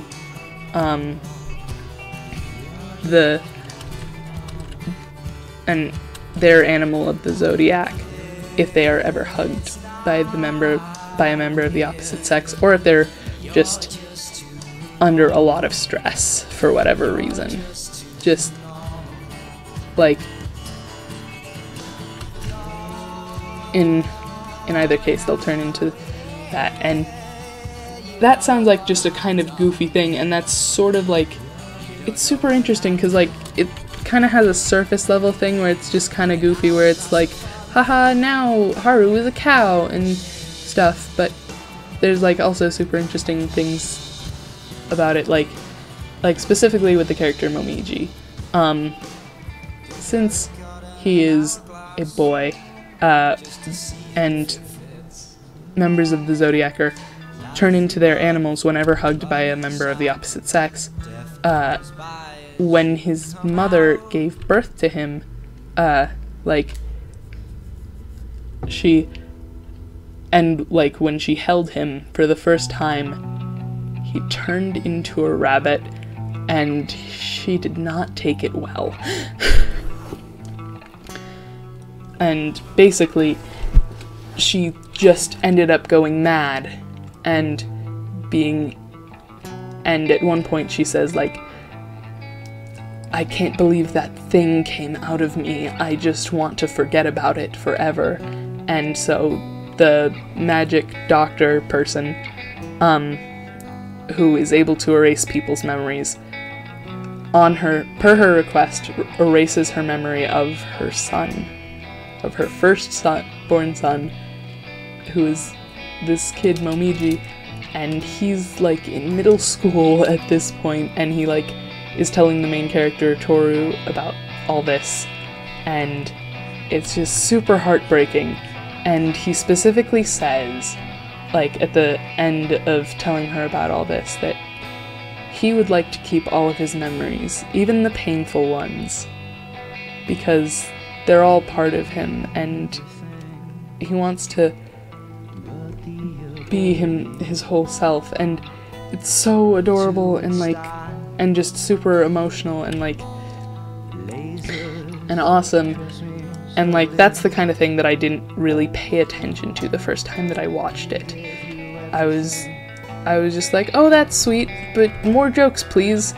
And later, upon watching it, I was just like, oh, that's so freaking heartfelt and stuff. And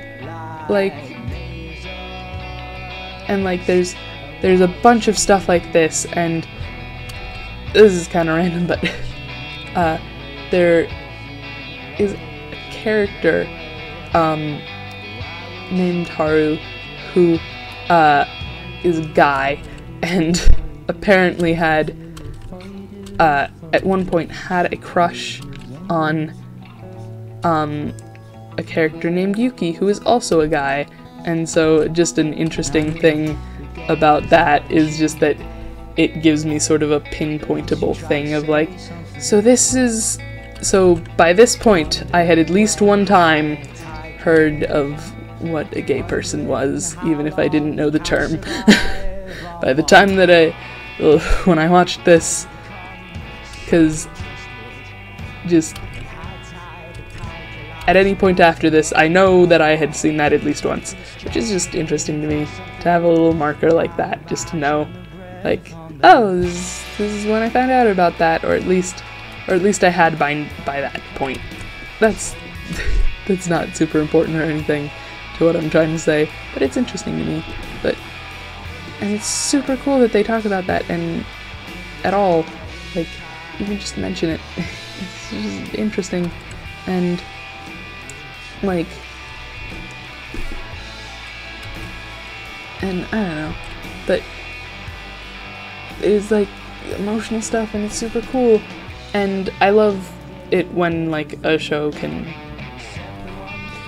like grow with you, is the phrase that I've heard a lot, and I super love that. It's so cool, and it doesn't happen very often. I got really lucky watching at the same point in my life watching Star Trek and Avatar and Fruits Basket, because a lot of other stuff that I've watched is not that kind of show at all. Like, they're not anything to sniff at, I wouldn't say. They're sniff at what? I don't know, but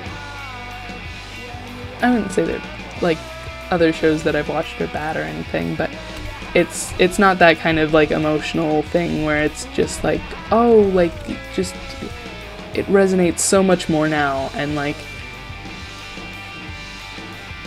the first time I watched Avatar, I was like in 4th grade or something, and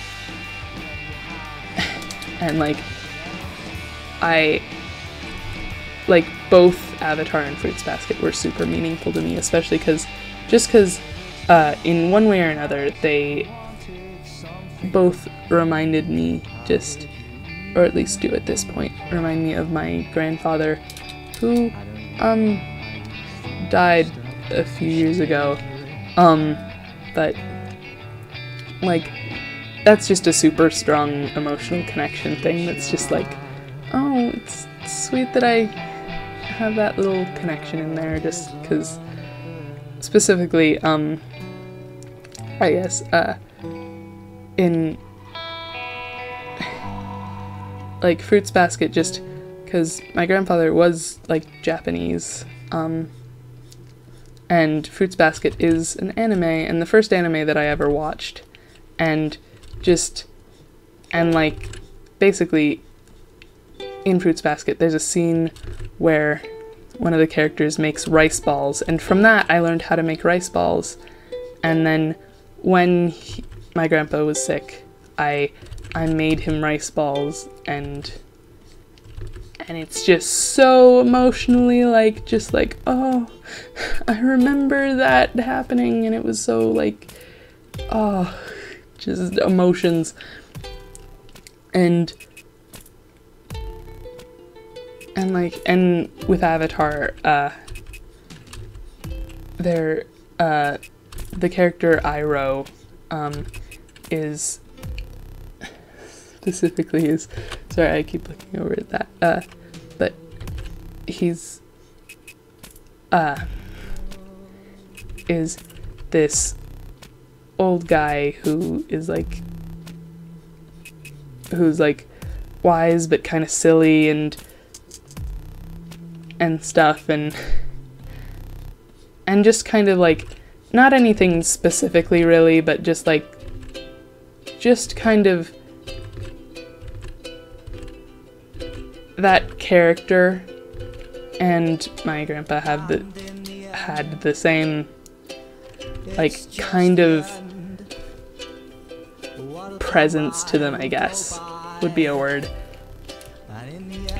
Just sort of the same, like, the same sort of thing where, you know, they think really deeply about stuff, but they also will crack a joke about things, and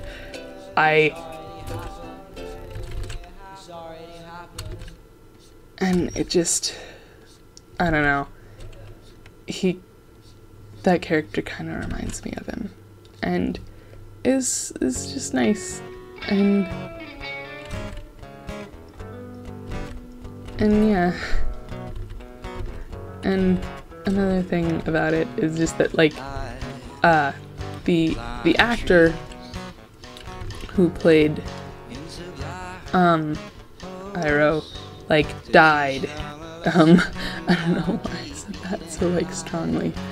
Died, but he did die, like, before he finished, like, before the show was over, and so there had to be a replacement, like, voice actor, and I don't know, just, like, just kind of, I think I found out that the voice actor had died around, even though it had happened years prior, I like, found out, like, when I was listening to, like, commentaries on the DVDs, like, around the time that my grandpa was getting sick, or, like, maybe something like that, and so I just sort of have that connection of, like, oh, yep, I don't know, this is weird. I should get back to just talking about Star Trek. Oh yeah, I was gonna say, I'm a little less emotional now, but one thing that was super cool, I did rewatch... Let's take a little trip to Louis' shed, where... Okay. I did rewatch a bunch of Star Trek recently, like I might have mentioned. Specifically, I did rewatch, Voyager and TNG, but specifically Deep Space Nine, because that show, like, that show's really good, and just, like, it's very well written, or, like, it's a bit inconsistent, but, or inconsistent, I think, yep, that's the right word, but, like,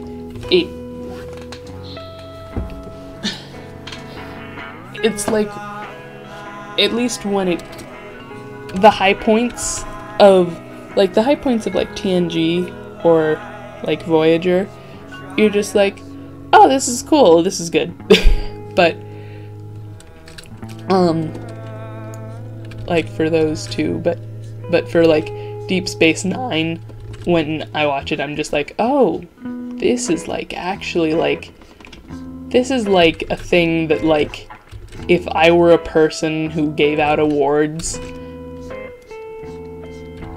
quite frankly, I would be forced to do it just based on what I think other people would think were worthy of awards, based on my just emotion of like, this seems like it's that well written. And like, it's totally that kind of thing where it's just like, this is really well done.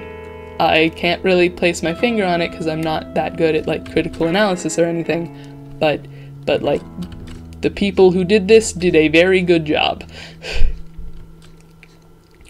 And so, like, you know, it's cool.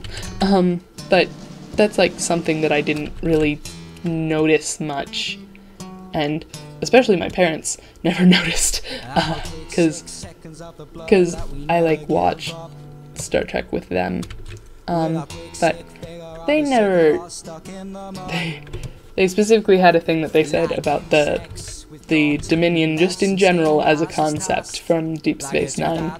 The Dominion, in my opinion, is stupinion, which is funny to me, and my sense of humor, but, like, but that whole, like, arc and stuff is just, like, very much, like, the people who wrote this knew what they were doing. They knew what they were doing. They, like, did a good job. They didn't always do a good job, but just, like, generally, like, when all is said and done, you did your job well. Like,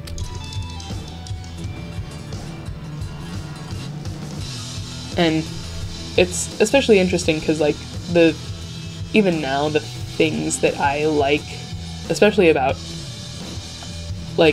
Star Trek in general, but especially about Deep Space Nine, are not the things that most people, I feel like, or at least most, like, people who would consider themselves, like, highbrow. Why did I say that weird? But what most people would consider the best things about... Is it? What they would consider the best things about Star Trek, especially that show of it. Because, like, you know, one of the big things about Star Trek is totally the, like, and, like, the main distinguishing thing about it, like, from Star Wars, I guess,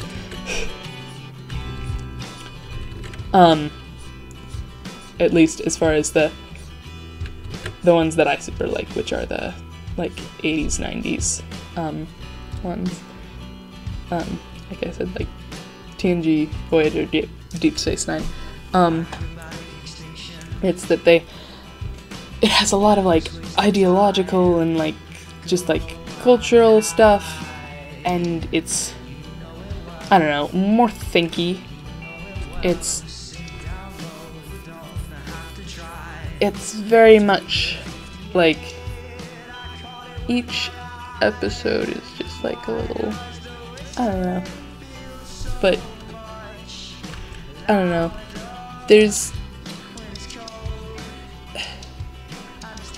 episodes aren't an excuse for laser fights. Laser fights are an excuse for the episodes, if that makes any sense. Like, there's like a story that they want to tell, at least a little bit, that has some sort of interesting stuff behind it, that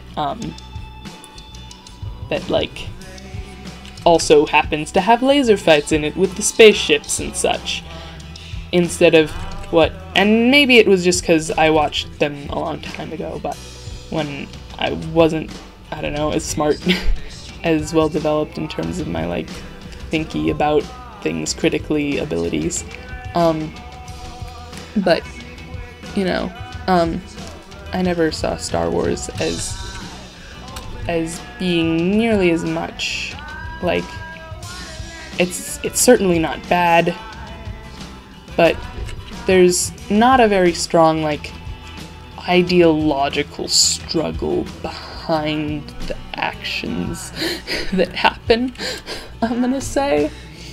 It's very much more like, it's very hero's journey, and not very much like, this is the state of the galaxy at large, and the one time that they tried to do that, it was the prequels and they sucked. They sucked at it. I'm not saying that Star Wars should try to do that more. It shouldn't, but at least not if it's gonna fail as hard as it has in the past.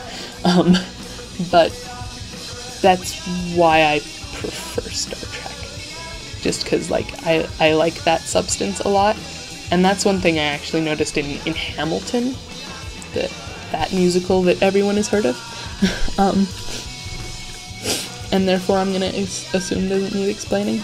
But just, like, because I haven't, like, even listened to the whole soundtrack, much less, like, gone and seen it. Because holy crap. Can't afford that shit. And I've never been to New York, much less, like, see a fucking really sold out Broadway thing there. But, like, like, what am I trying to say? Oh my god, I've done it again. He's doing it, and again. When, the first time that, sorry, not being silent for a minute there, but the first time that I sort of saw anything about Hamilton, I saw a miraculous ladybug,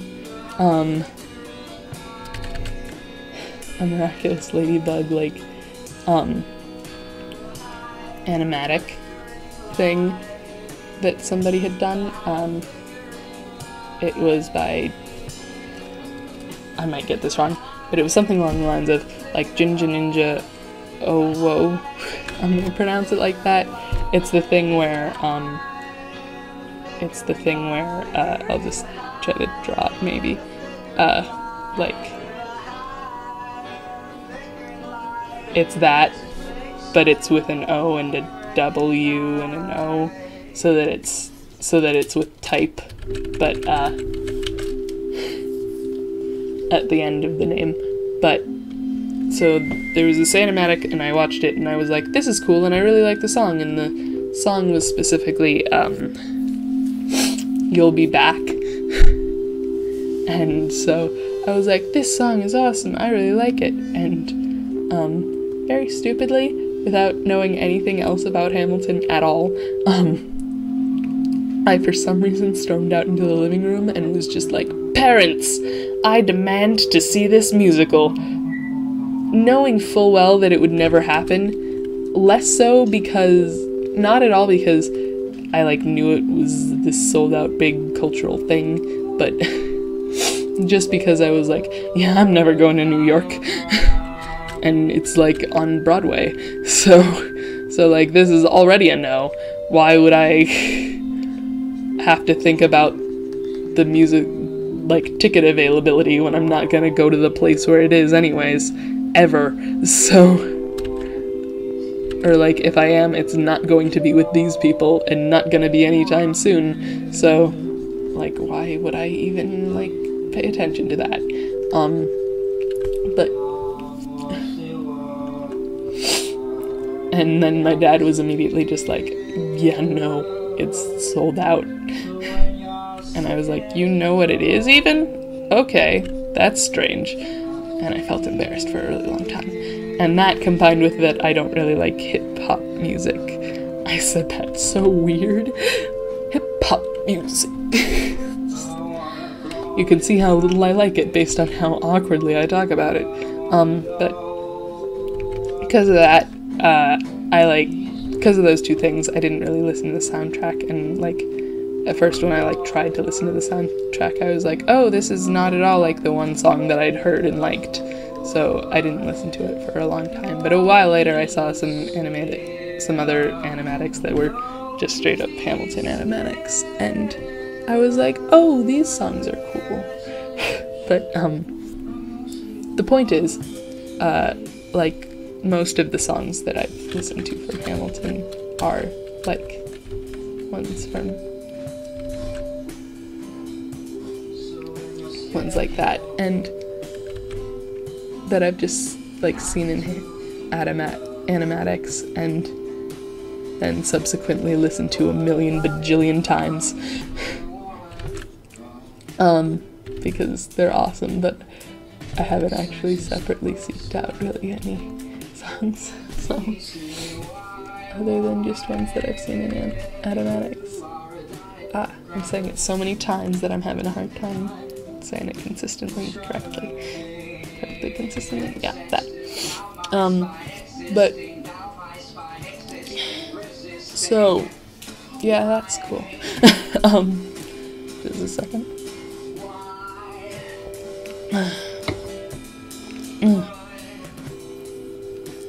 But yeah, and just a second.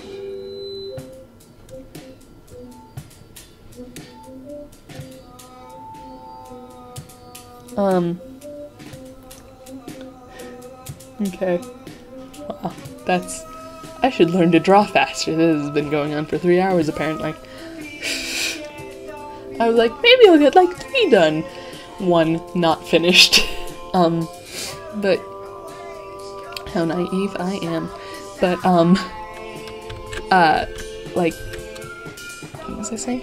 But yeah, like, at first I kind of I liked the songs in Hamilton, and that was great, or whatever, but, I didn't really know much about it, and then at one point, because of an assignment I was supposed to do about, like, I was supposed to choose a founding father and kind of talk about him in like, a paper, or not talk about, but write about in a paper some founding father, and so my mom was like, you could do Hamilton because you probably already know a fair amount about Hamilton because of that musical.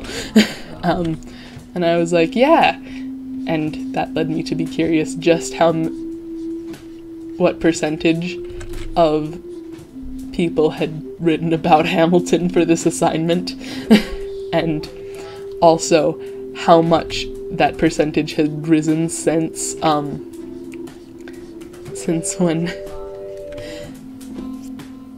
like previous years when Hamilton was not a musical.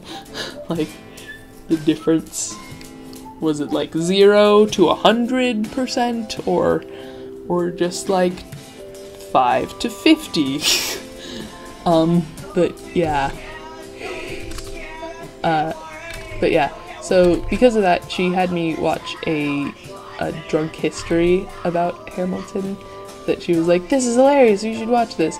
And, like, it's Lin-Manuel Miranda while drunk talking about Hamilton. And it is hilarious. She was right.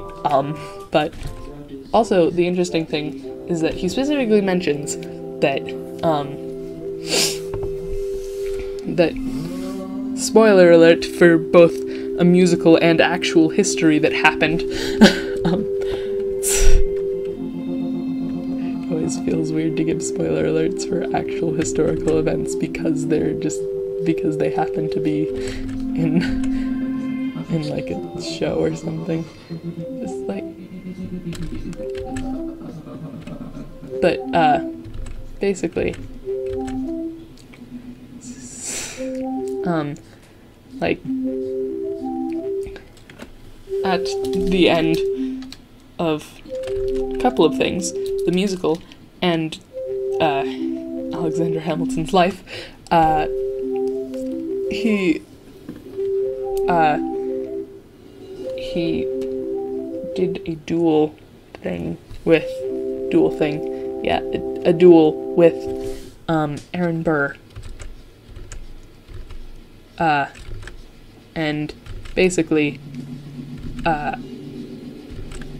Hamilton wasted his shot by... I just realized the significance of that in terms of one of the songs. But, he wastes...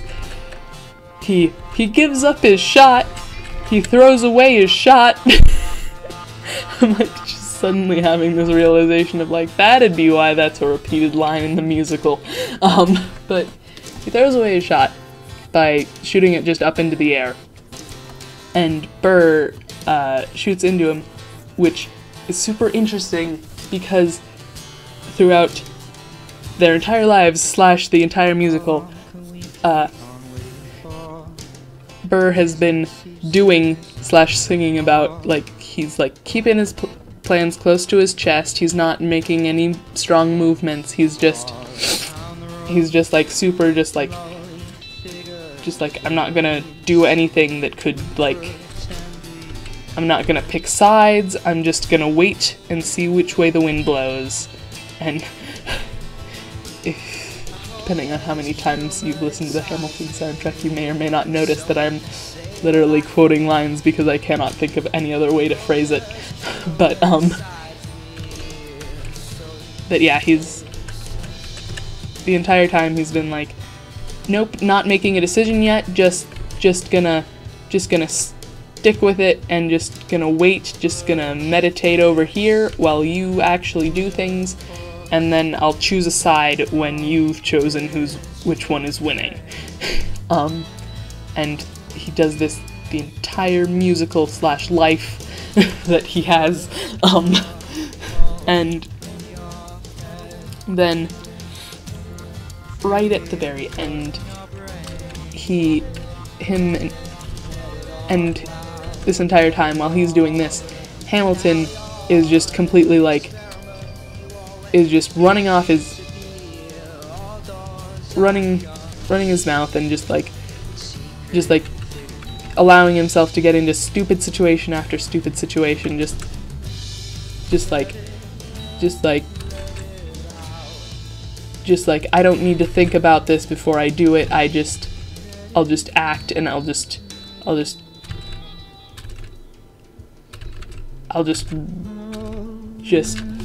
totally reactionary, just whatever I think, that I'll just tell everybody my opinions no matter how much I could be in trouble for having them, and just like I'll just like talk for 6 hours at this convention with a bunch of smart people who I'm clearly beneath, and just like, and that got him in a lot of good places at first, but also a lot of bad ones too. But the point is, like, they have these different ideologies of like,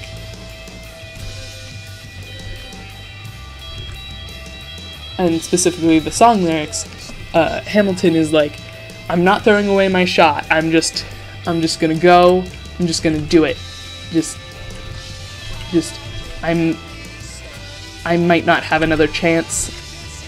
In fact, I probably won't. I'm gonna take this one. And Burr the entire time is I'm willing to wait for it.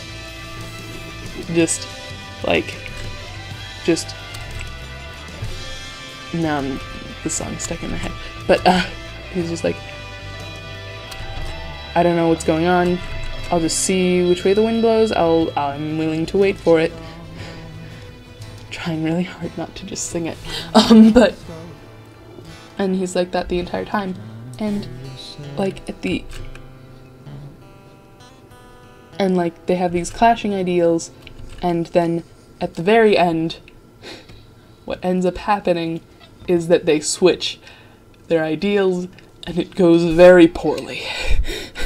Because one of them dies. And, but, yeah, and, like,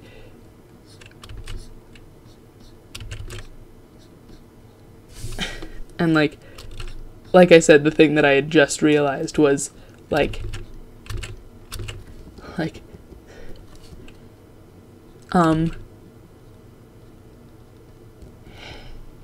is, like, Hamilton's, like, one of his, at least, recurring lines during the entire show is, like, I'm not throwing away my shot.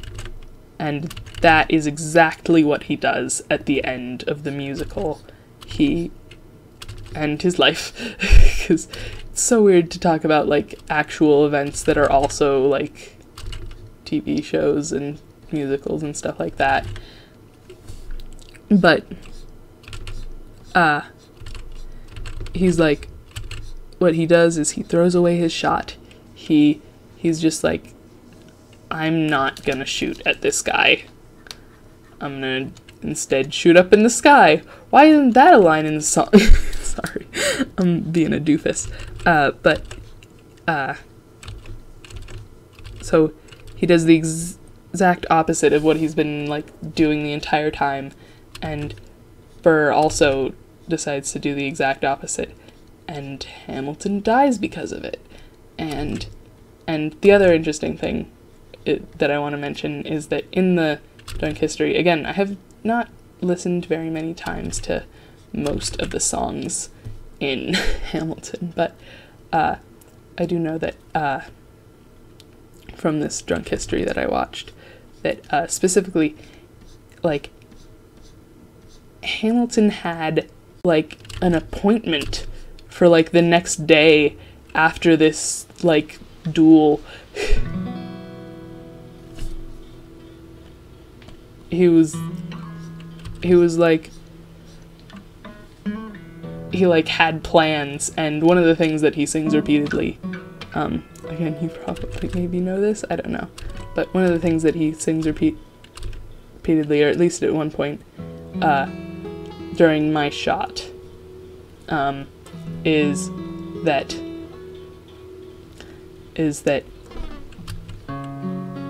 for the first time I'm thinking past tomorrow, and cause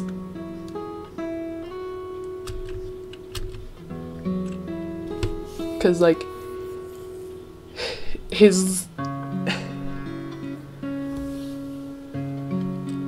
because he's like, I never expected to live past 20. I'm just repeating words, but still, and that's, like, the whole time he's been very reactionary and, like, not planning ahead, and that's how he started out, but now he's, like, changed so much, and also just based on just specifically during this event and just in general, he's just so much more, like, pre-planned and stuff that just, like he had an appointment, like, set up for after this shootout that, believe it or not, he did not make because he was dead. But like, I'm gonna guess maybe not. It also might have been the next week. That's really not the important part, though.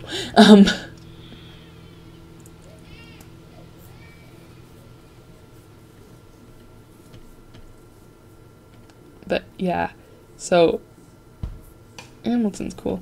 But the point is, the thing that I noticed was like it has, like, a super, like, it has an ideological struggle that, like, starts, like, from Aaron Burr, Sir, that song, which is, like, I think it's, like, the second song in the show. It's just, like, it immediately sets up Hamilton is reactionary, and he's super willing to just be like, this is my opinion, deal with it. And Burr, he's like, talk less, smile more, and just wait, and just wait it out. Don't get killed because you're so willing to spout your ideals. and stuff, and like it's so interesting, and just like it's from the beginning, from the first song that isn't like pretty much like just like a, this is what the musical even is, and maybe even a little bit like in that, but I don't know, I don't really remember, but it's just pretty much immediately set up that it's like, okay, so this is this guy, and this is why they're in a not straight up antagonistic relationship with each other, but this is why their ideals oppose each other, and like it's so interesting because they like, and they have so many of the same goals, and it's just like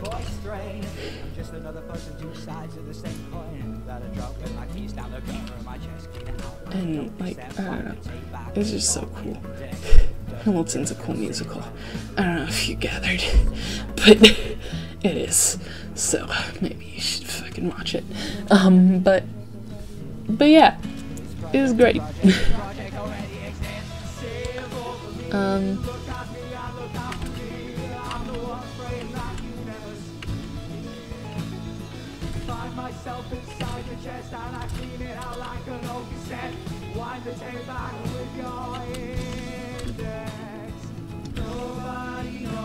But yeah, it was cool.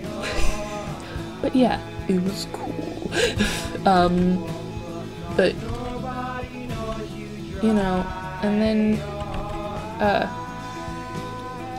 but the point is, ideological struggles and stuff is cool, and like I super love that, and that's like a big part of the reason why I like Hamilton at all, even though there's like, for whatever reason, I like haven't like looked into most of it, but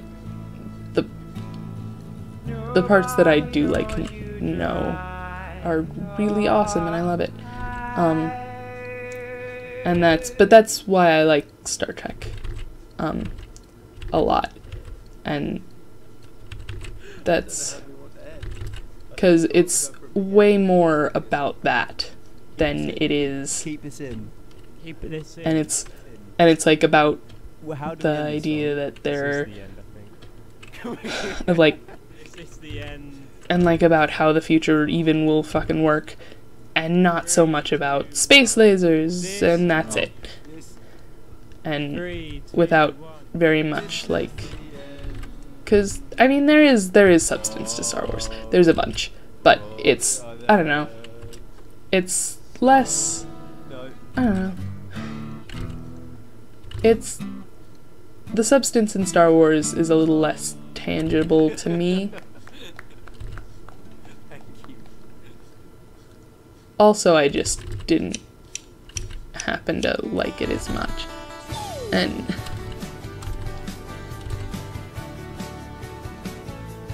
like, sort of random interesting story, when I watched Star Wars, I watched it in the release order, which is the better order to watch them in. FYI. I very much regret complaining to my parents when they were like, we're gonna show them to you in this order, because this is the order we saw them in. And they were right about showing them to me in that order. Because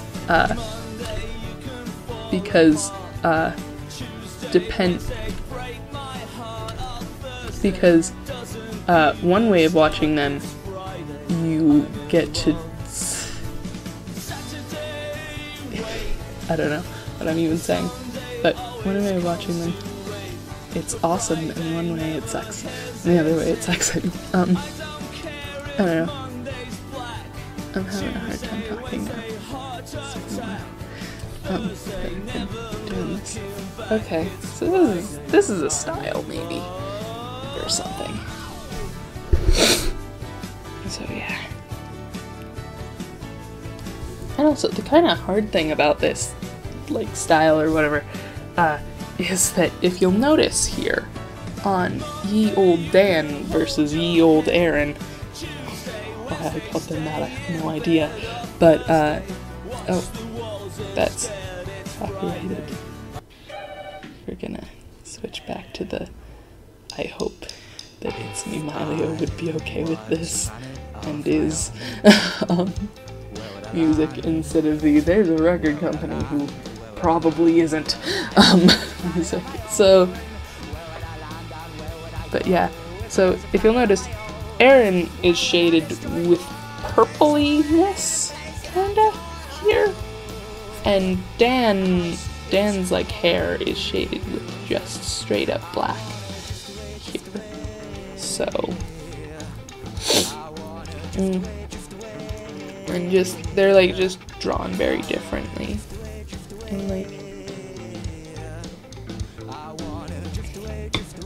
And like looking at them more, I kind of think that, I honestly don't know who drew the newer Grump heads, the new Grump heads, but when did they start having these ones? I don't know who drew these ones, but, I don't know, I wouldn't be surprised if it was different people who drew Dan and Aaron, because, I mean, if you look at, like, their eyes, they're just, like, just the sensibility is different, and the mouths, like, Dan's, like, little sideline thingies over here just are sort of drawn straight to maybe a little bit like, I'm gonna, like this. That's horrible. Maybe a little bit more like this. Not that accentuated, but just a little bit curved out more. And then Aaron's are actually more like this. And it just, like, looks like there might have been a different pen used, even, and... That's a song. Okay, or maybe that's the only difference, I don't know. But, and like Dan's hair is, like, super detailed, comparatively at least. Like, which, kind of for just, like, how his hair looks, it would sort of have to be, but, like, it's just different, and, like, Aaron just seems a lot more, like, crisp, sort of, and Dan's looks, like, more hastily drawn. I don't know how to even say what most of the things that I'm trying to say are, but, and the eyebrows are different in a way that you wouldn't, like, expect them to be. Like, of course, like, Dan has, like, his little scar here, but, like, and then the eyes, these ones have notches and these things, and then this one has this for the eyebrow, and I would not be surprised if two different people, like, drew them, or like they were drawn at very different times, or like the person who drew them were like, well, these are very different, it's fine. There's just so many differences that can't really, at least in my mind, be attributed to they are different people. So clearly they'd look different. And like this, clearly, like, just the line weight, which would make this, like, it makes sense, cause like this is like a one-use Grump head type thing. This and Aaron, these two are gonna be on every Game Grumps episode until they change the heads again. So this is like doodle it in an afternoon. This is, well, I'm a little bit skewing the time frame based on how horrible I am at drawing quickly. But, like, this is like, it's 15 minutes or something. This is like hours. Because we have to make it look quite good. But yeah. And it was just weird to me. Anyways, so this is the outline, and now I can color it or something. Maybe? Maybe? Okay, so this slightly, let me see. I'm trying to like look at my hair to sort of be like, I don't know, since I guess this is supposed to be me or something. Considering that it is, I'm not sure why the hair looks quite like it does. I like how it looks, but it's not really accurate to how my hair actually looks. Especially not this. I have no idea what this is. This is just like, Aaron has this, so I mean, no. Now it's perfect.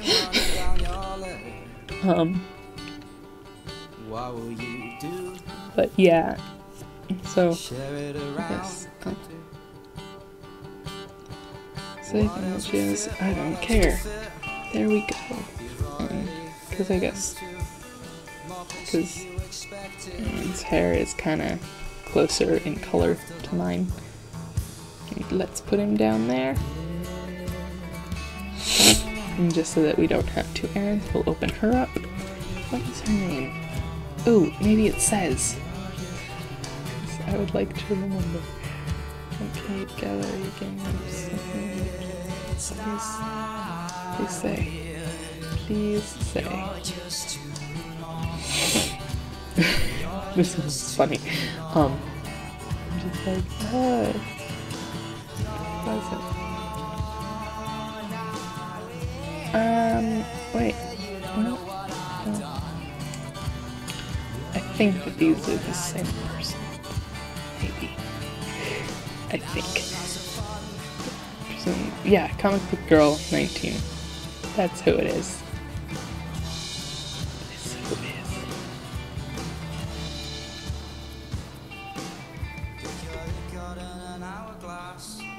is. Since Chambara.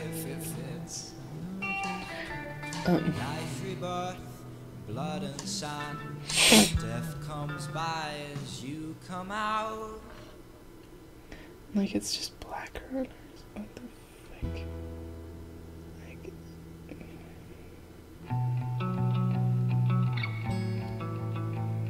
and Matt's looks completely different.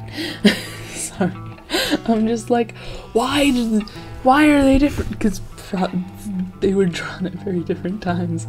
By the way, I'm not at all like saying that that's bad. It's just a little bit frustrating, just because I'm like, oh, but it would be easier if that's not really my hair color, like at all.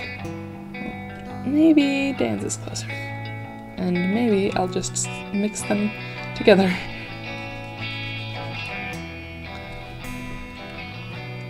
Okay. Watercolors. And no load color.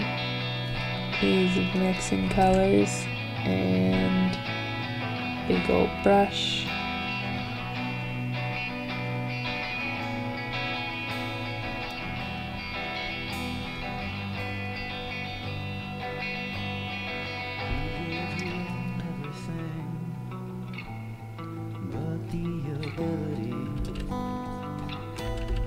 To withstand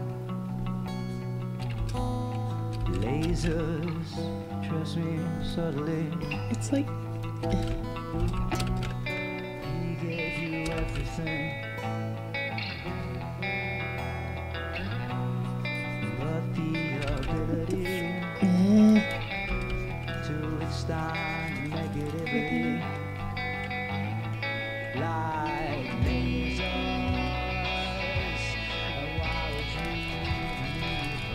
That's decent. Let's go with this one. Because you know what? It works. Okay, how do I even do anything ever? Okay. So since that expands with the pixels, that should maybe work. Maybe. face, you try to say something. Dear God in heaven. Wondering when high tide came Great in. mistake. Wondering how long you can survive on one. Why have you become so interested in high tide? The tide collapse wider.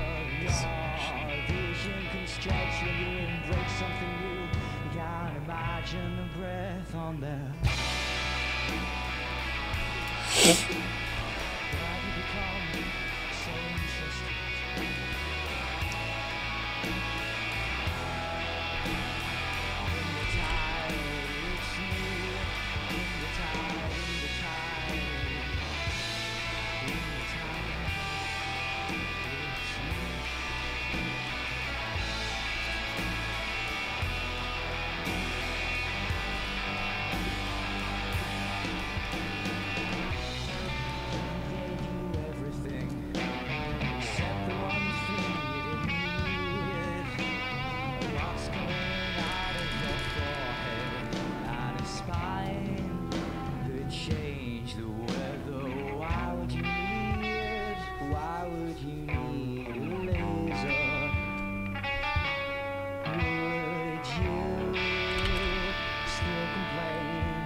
It's raining. It's somehow you control the weather.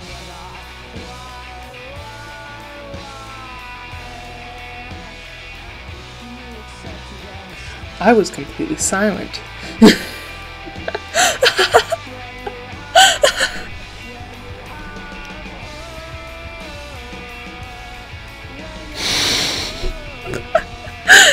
I'm sorry. I was just in my own head, man.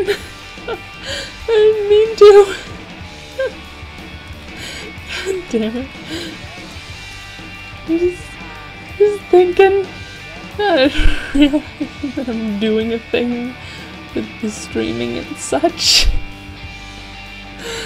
Sometimes I'm really an idiot.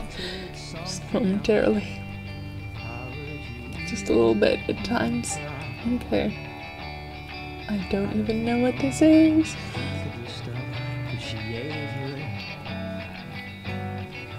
But yeah, so teenagers maybe. So teenagers in the Star Trek universe, I don't know, man. Yep, but yeah, that'd be cool, cause, oh, a thing that I, like, got off topic, as if the topic was so specific that I really had to stay on topic, but, like, before I got a chance to say, I moved on before I got a chance to say that, like, it'd be super interesting to see, like, a lot more about, like, pop culture in, like, Star Trek universe, because there's not a lot about it. Because whenever they do reference, like art and that type of stuff, like, it's always, like, if it's music, it's always, like, Mozart or stuff like that that's, like, very clearly timeless, and there's nothing wrong about that, but, like, a little bit darker maybe, just a tad, cool,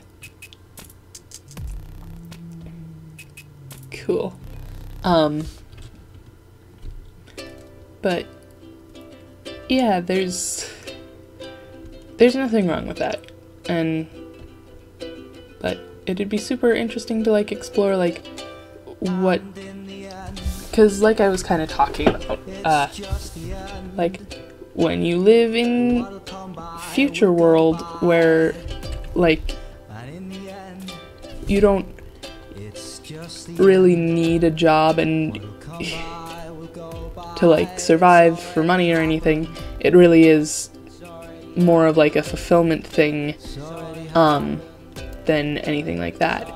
and like a thing to do, and there's no like risk of like, if I don't get paid for working, I don't get money, and then I don't get food or shelter, and I die. There's none of that in Star Trek, so like instead, like, so I'm guessing, based on my interpretation of everything ever, basically, in my mind there would be probably a lot more artists, because most of the people who, like, in our world would be like, I can't be an artist, I'm too, I'm getting dehydrated. The people who'd be like, I can't be an artist, I wouldn't be able to make enough money. They would instead be like, I can be an artist, because even if I can't make enough money, like, I don't have to. There is no money for me to be making. It's fine. I can support myself no matter what, so long as I, like, just stay on a Federation planet that will take my lack of money and not be like, money please. We require it for us to give you the things that you want, because we have an economy here. Words are weird. But as long as they stayed on a Federation planet,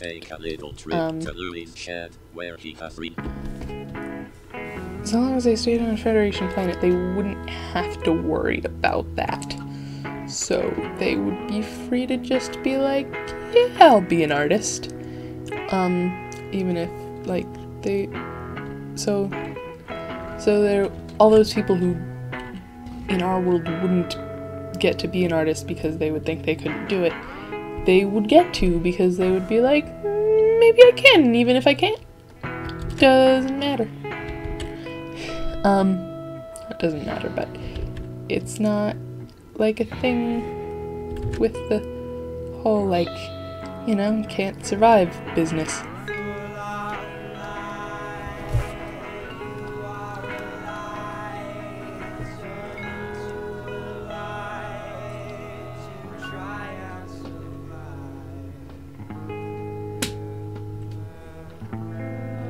This is a grump head. Sorry, I was thinking. But, so people would be able to do that, and so there'd be a lot more artists, so it'd be really interesting to see what kind of art they created, a lot, especially because they would have so many more sources to draw inspiration from, both because time will have passed, so there will have been, like, so many more, like, past generations of artists, and also because of, like, just all the new cultures that they would be, like, introduced to. Like, now that, like now, you could really only, like, draw inspiration from, like, I don't know.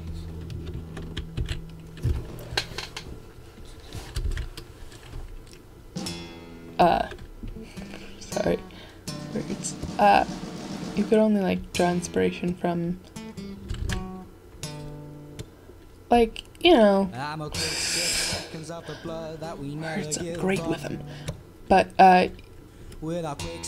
you could, like, draw inspiration from, like, you know, different, like Asian and cultures, or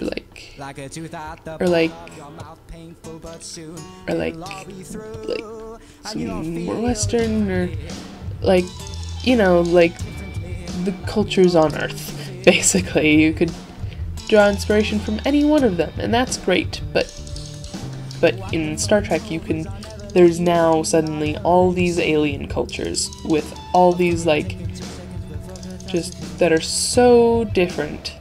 Well, Star Trek isn't always terrific with that, because for good reason, because they just to have more relatable stuff. but that's actually freaking applicable, so that the ideological stuff, battles that they have, are actually matter to the viewer.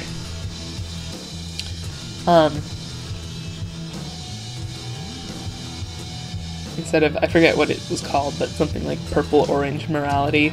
Like, instead of having a whole arc about that and, like, coming to a conclusion and it not mattering to any of the viewers because it's not, like, in terms that actually apply to them.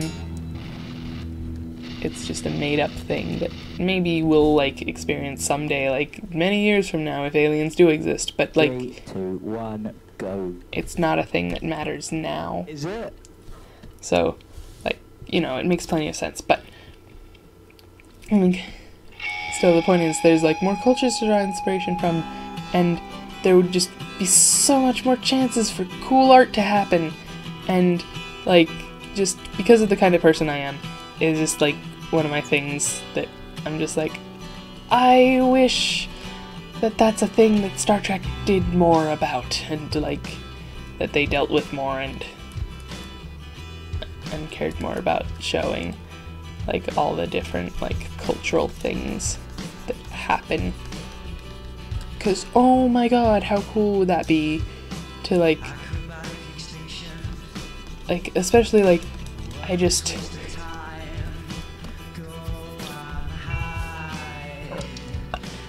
want the Star Trek spin-off that is about teenagers where they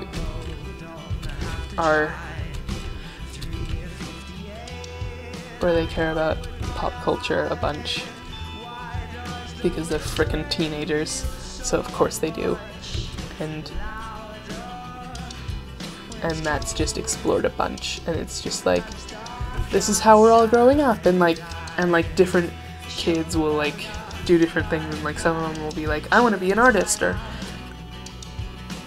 like some of them will be like, I really do want to be, like, a person who, like, has to deal with money and stuff, so they'll, like, decide to, like, live on a planet that does have an economy, and, like,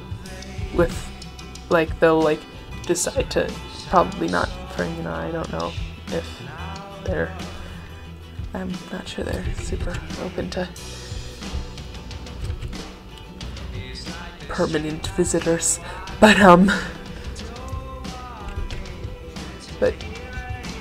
they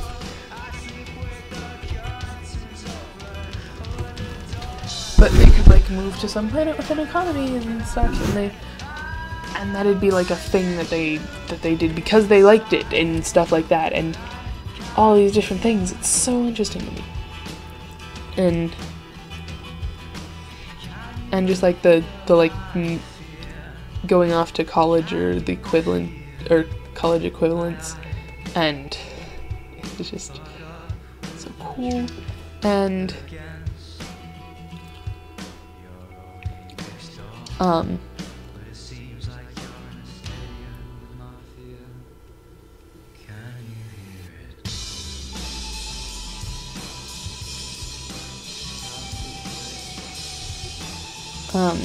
sorry, blanked out there while I was trying to think of the next thing to do on this, trying to make this make sense at all, but, you know, but it'd be so cool, and, like, just, like, for some reason, the thing that, like, I think of when I think of this idea is, Emily is Away, if you've, like, heard of that game. It's basically, like, a thing it's pretty much, like, just kind of AOL Instant Messenger, but game. And, like, you're just a character who, like, just talks, who just instant messages this, like, basically just this friend of yours who the main character / you has a crush on, and that's the game. And it's super cool, and I'm gonna try to make this look okay. Yeah, that was No. the cake. That's what I'm doing. Still good, but Lewis's mistakes still going. Oh. Okay, 3, 2, 1. Third time.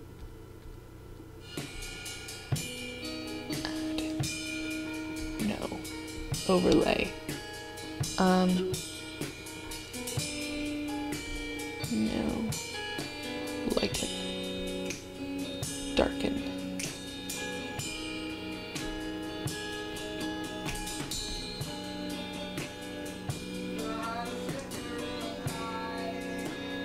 What the frick am I doing? Huh? Where is my mind?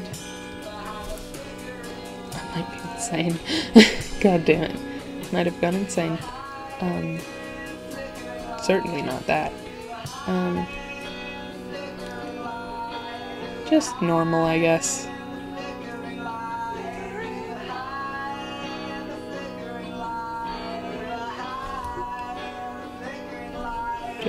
And then just protect alpha and purple ear.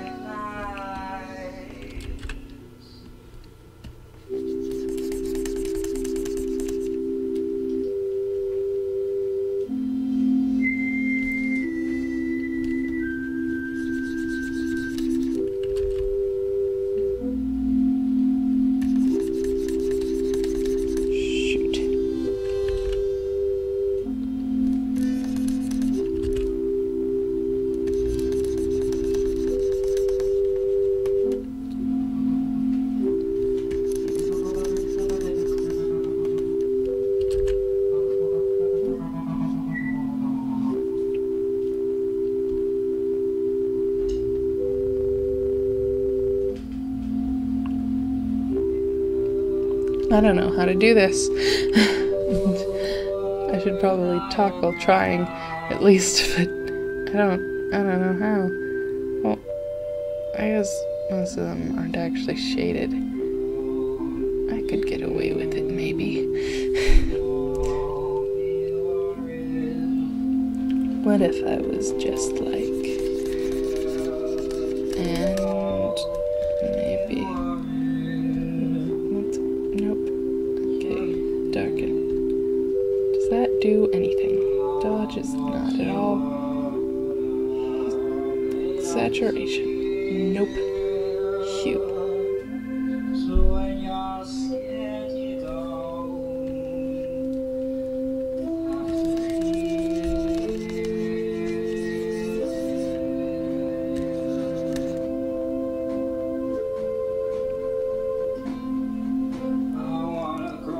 Okay. I don't know how to do this. Maybe if I kind of more... Okay, normal. Just a little bit more, like ever so slightly purpley, but like darker.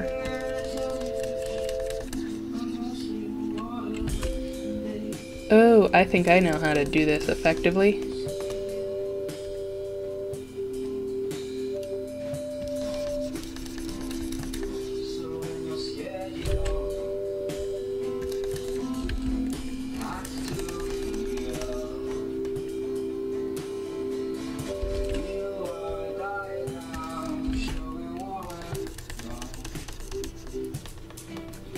Okay. But like darker maybe.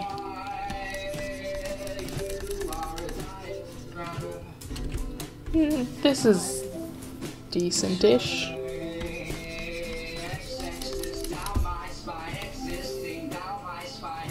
As good as I'm gonna get it.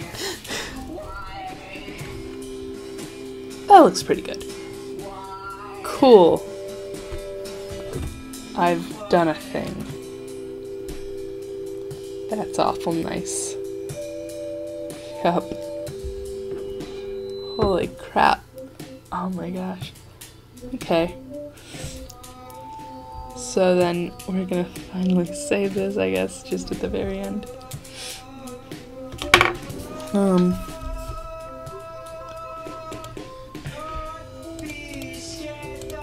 save it in here, I guess. Gotta move that. Sorry. And then what? Head. New style. Cool. Holy crap. That took forever. My vocal cords are dead. And now I am going to go and allow my whole self to recuperate, I guess. Oh, that's disturbing. But yeah, I guess this is about to be over now. Please like or something. Cool. I hope anyone who saw that enjoyed it. But yeah, I guess I'm going to sign off now from my little doofy infinite screen. My brain is really fuzzy. I've been awake for hours, which people should be awake for hours. It's a normal thing, but still, I don't normally talk this much, not all at once. So, yeah, I'm proud of the thing that I drew. It looks cool, and it looks very much like a grump head. So, I'm happy with it. I'm, if a little bit less so, also happy with all the things that I said. It's great. See you later.